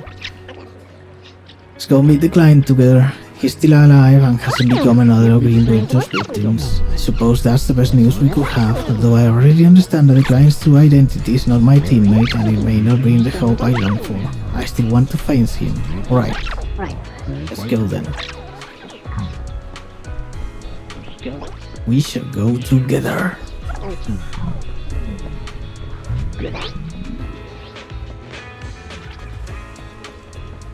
This is Nathan, huh? So you're the sniper from Liar Squad. It's nice to finally meet you. And you must be the one who's been searching for me. Nathan, the younger brother of Lethe. It's good to see you safe and sound. That's right. I'm sorry for causing all this trouble. I nearly cost you your life, becoming a target of a victim from the fall of the old capital. Maybe that's what I get not helping my brother and the rest of the defense force back then. When the reinforcements decided to retreat, I spoke out against it. I had family among the soldiers already in the Hollow, but I didn't have the courage to take that step. The one that might have cost me my life. I'm sorry. You don't need to feel regret or apologize. The outcome wasn't something you could have controlled. You cared deeply for Lethe, and even today you still think of him. To someone like him, who always cherished family, that's more than enough. Thank you. Well, I heard you've been searching for the members of Liar Squad all these years. I'm nothing compared to your determination. Thank you for everything you've done, but please stop the search. It's time for you to start living a life that's truly your own. It's a little bit strange that he spoke like that in the previous line. Let's see.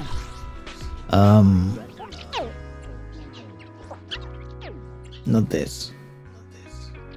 This. He didn't have the courage to take that step, the one that might have cost me my life, right?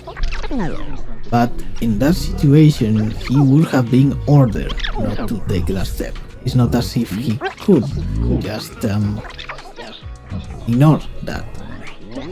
Probably, but he will face military judgment or whatever that is called. So, you know.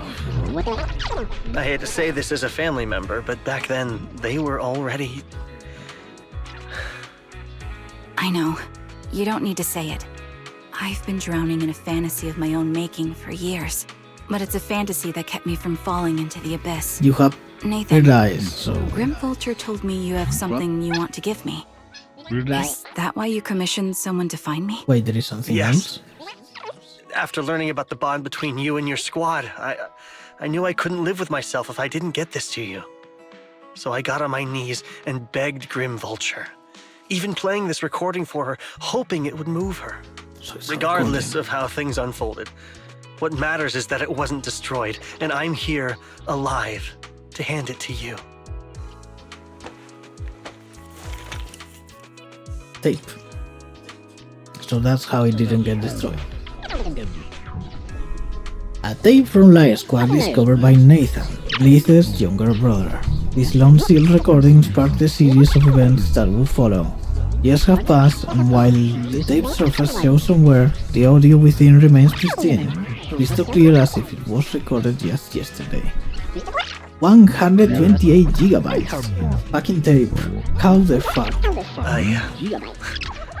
I found this while going through my brother's belongings. It's been tucked away for years. There's a recording on it, and I think it's a gift Liar Squad made for you, but never had the chance to give you. Thank you so much. Do you mind if I listen to it now with the proxies? Wait, with us? I thought we were just here to collect the commission fee today. Go ahead. As for the commission fee, I'll pay it to you both shortly, so don't worry about that.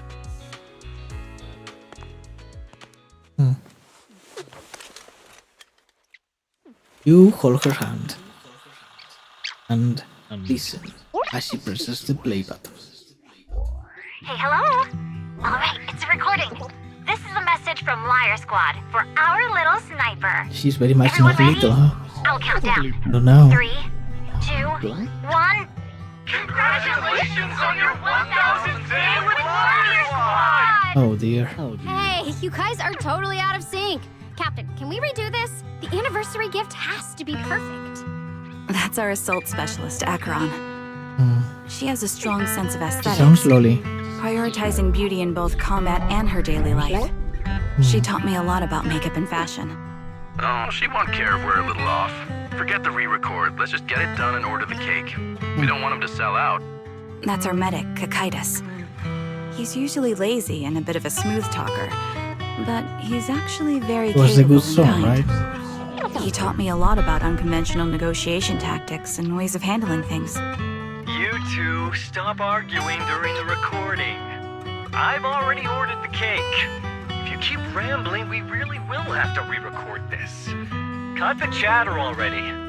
And that Styx, a reliable artillery specialist.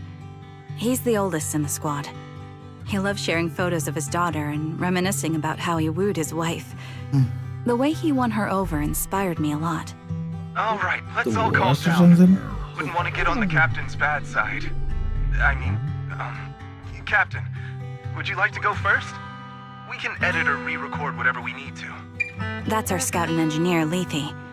He's a bit self-conscious because of how his younger brother excels, and he's somewhat introverted, but he's actually very capable.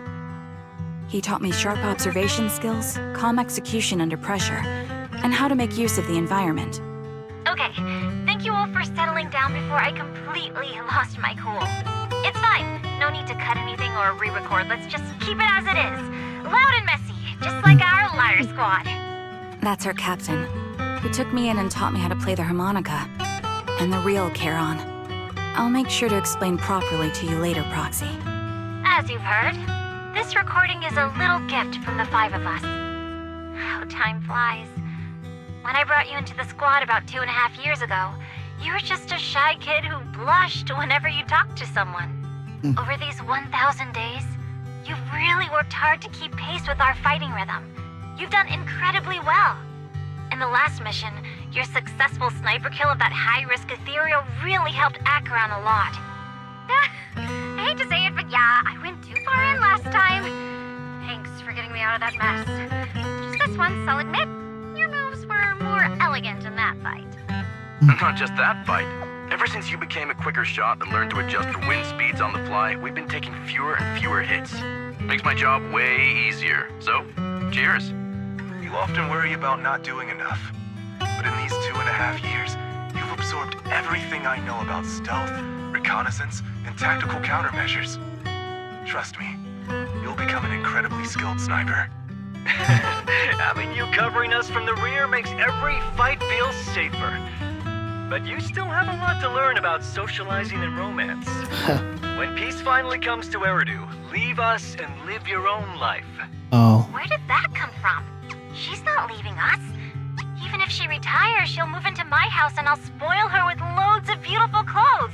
We can talk about living alone in 10 or 20 years. Sorry, I got carried away. Anyway, you're talented and hardworking. Over these 1,000 days, you've opened your heart to us and even encouraged us in return. Having you as a comrade is a blessing for all 5 of us. But I have to say one thing. You're always so sensitive and kind. Every time you see us get hurt, you look like you're about to break. Has our squad motto, having each other's backs, become too much of a burden for you? I get how you feel. When your squad mates trust you with their backs, your first instinct is to protect them, right? But that's not the way it should be. No one can shoulder everything alone. Don't try to carry everything on your own. Choosing to fight on the battlefield is my resolve. Feel it. Share yours with me. And when it's your turn to watch my back, I'll give my all to honor it too. As long as you fight with all your strength, there's no such thing as failing to protect something, because your will and our will is preserved and carried on in other ways. But don't let that weigh on you. Try to trust in us, just like we trust in you, no matter what. I've struggled No with that matter kind of what. thinking myself, but I eventually made my way through it. All this talk of camaraderie, of keeping each other safe. It's like a harmonica melody scoring our time together. Even when things change, our tune will go on, and that's enough. Exactly. Honestly, I'm sometimes terrified. Afraid that someday, you'll blame yourself for failing to protect us and fall apart. That's why I wanted to record this message. Please, don't try to bear everything alone. Maybe you can start relying on us more, fully entrusting your vulnerable side to us. Our will has long been intertwined with yours. We're comrades. This is getting way too sentimental. It doesn't feel like me anymore. Anyway, we just want to see you trusting your comrades enough to share your burdens, even if it isn't us. Finally, we'd like to give you the song that's closest to us. If what we've said is hard to understand, just feel it through the music. Please, enjoy my masterpiece, Homecoming. Ah, there it is.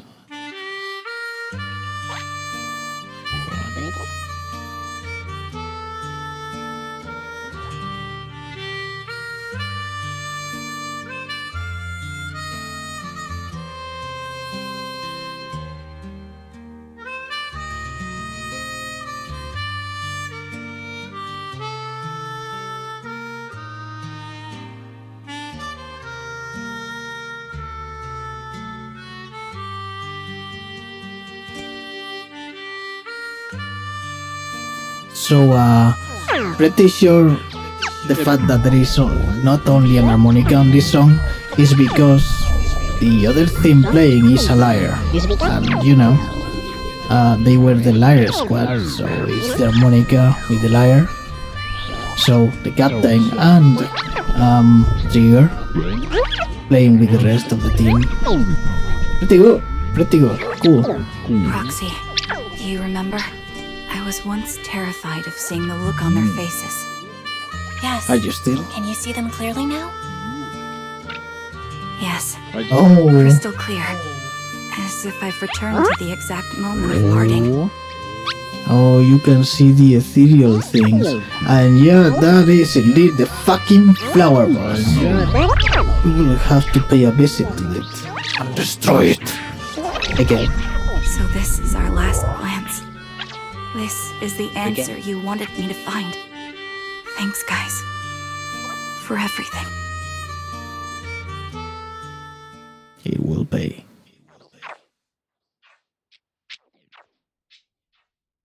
So, we return to 6th Street with Corin. Proxies. No. Lies. Belle. I've troubled you two a lot these days with my personal affairs. Words can't describe what you've done for me. It's no trouble at all. To be honest, Belle and I have been a bit lost lately because of some personal matters. But meeting you has felt somehow comforting. Don't you think, Belle? Honestly, with this kind of relation, Trigger feels like a character that should have appeared in the start of the fucking game instead of now.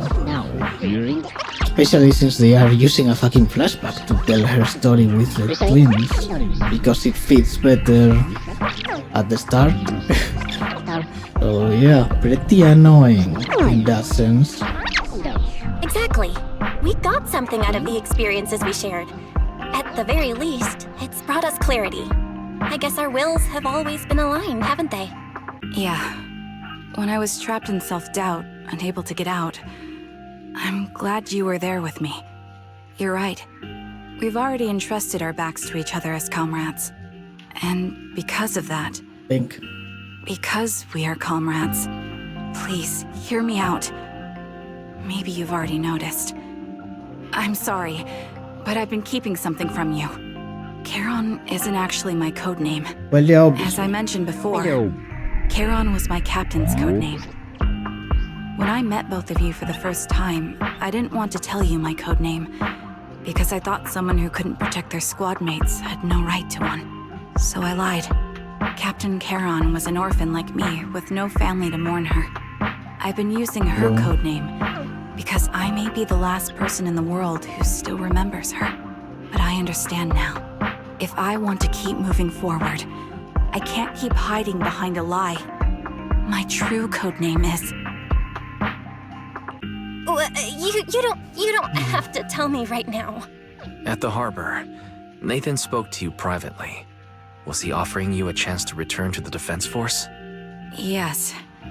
He said he still has a friend in the Defense Force who's currently forming a new squad. And if my goals align with theirs, I could consider joining them. So, what's your decision? Where will you go next? This is a little bit of narrative dissonance because obviously her sniper thing has the Obol squad in it, right? Doesn't it say Obol? Sure it does, so what the hell? After everything that's happened, I think I do share the same goal as that friend of his and the new squad they're building. So I'll head back to the new Eridu Defense Force and keep chasing my new goal with a new team. Your new goal? Are you going to look further into the fall of the old capital? Yes. My encounter with Grim Vulture has made me realize this should be the true form of my vengeance. I'll uncover the real culprits behind the old capital's fall and make them pay for their crimes. If the ferryman who leads me to the truth demands a price, canon, by the way, the ferryman. I'm willing to wager my life. Or ferrywoman in this case. Also, this obviously aligns with the twins and their actual objective, which is to find whatever happened at the old capital and what happened to their mentor. So, yeah, this is setting them up to collaborate in future story things. I have a gut feeling the masterminds will reveal themselves again soon. To protect the city my comrades cherished and sacrificed their lives for, I won't allow such a tragedy to happen again. By letting the will to protect guide my hatred, I now have a clear aim toward the truth. Like a bullet. That's what I thought. If that's the case, then for now, we probably shouldn't learn your true codename, or lean on each other too much. Are you saying we're on opposite sides? No, we might walk different paths. Those paths will lead us to the same destination. It's just that, for now, we can't say any more than that. So that's why, if we remember correctly, they didn't know Trigger was Trigger.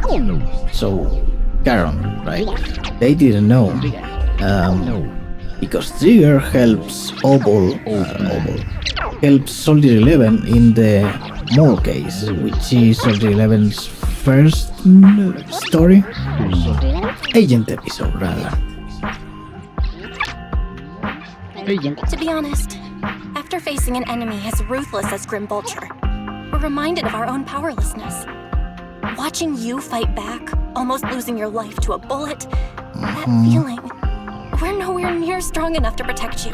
And we're not strong enough to open up about our pasts either. Sorry.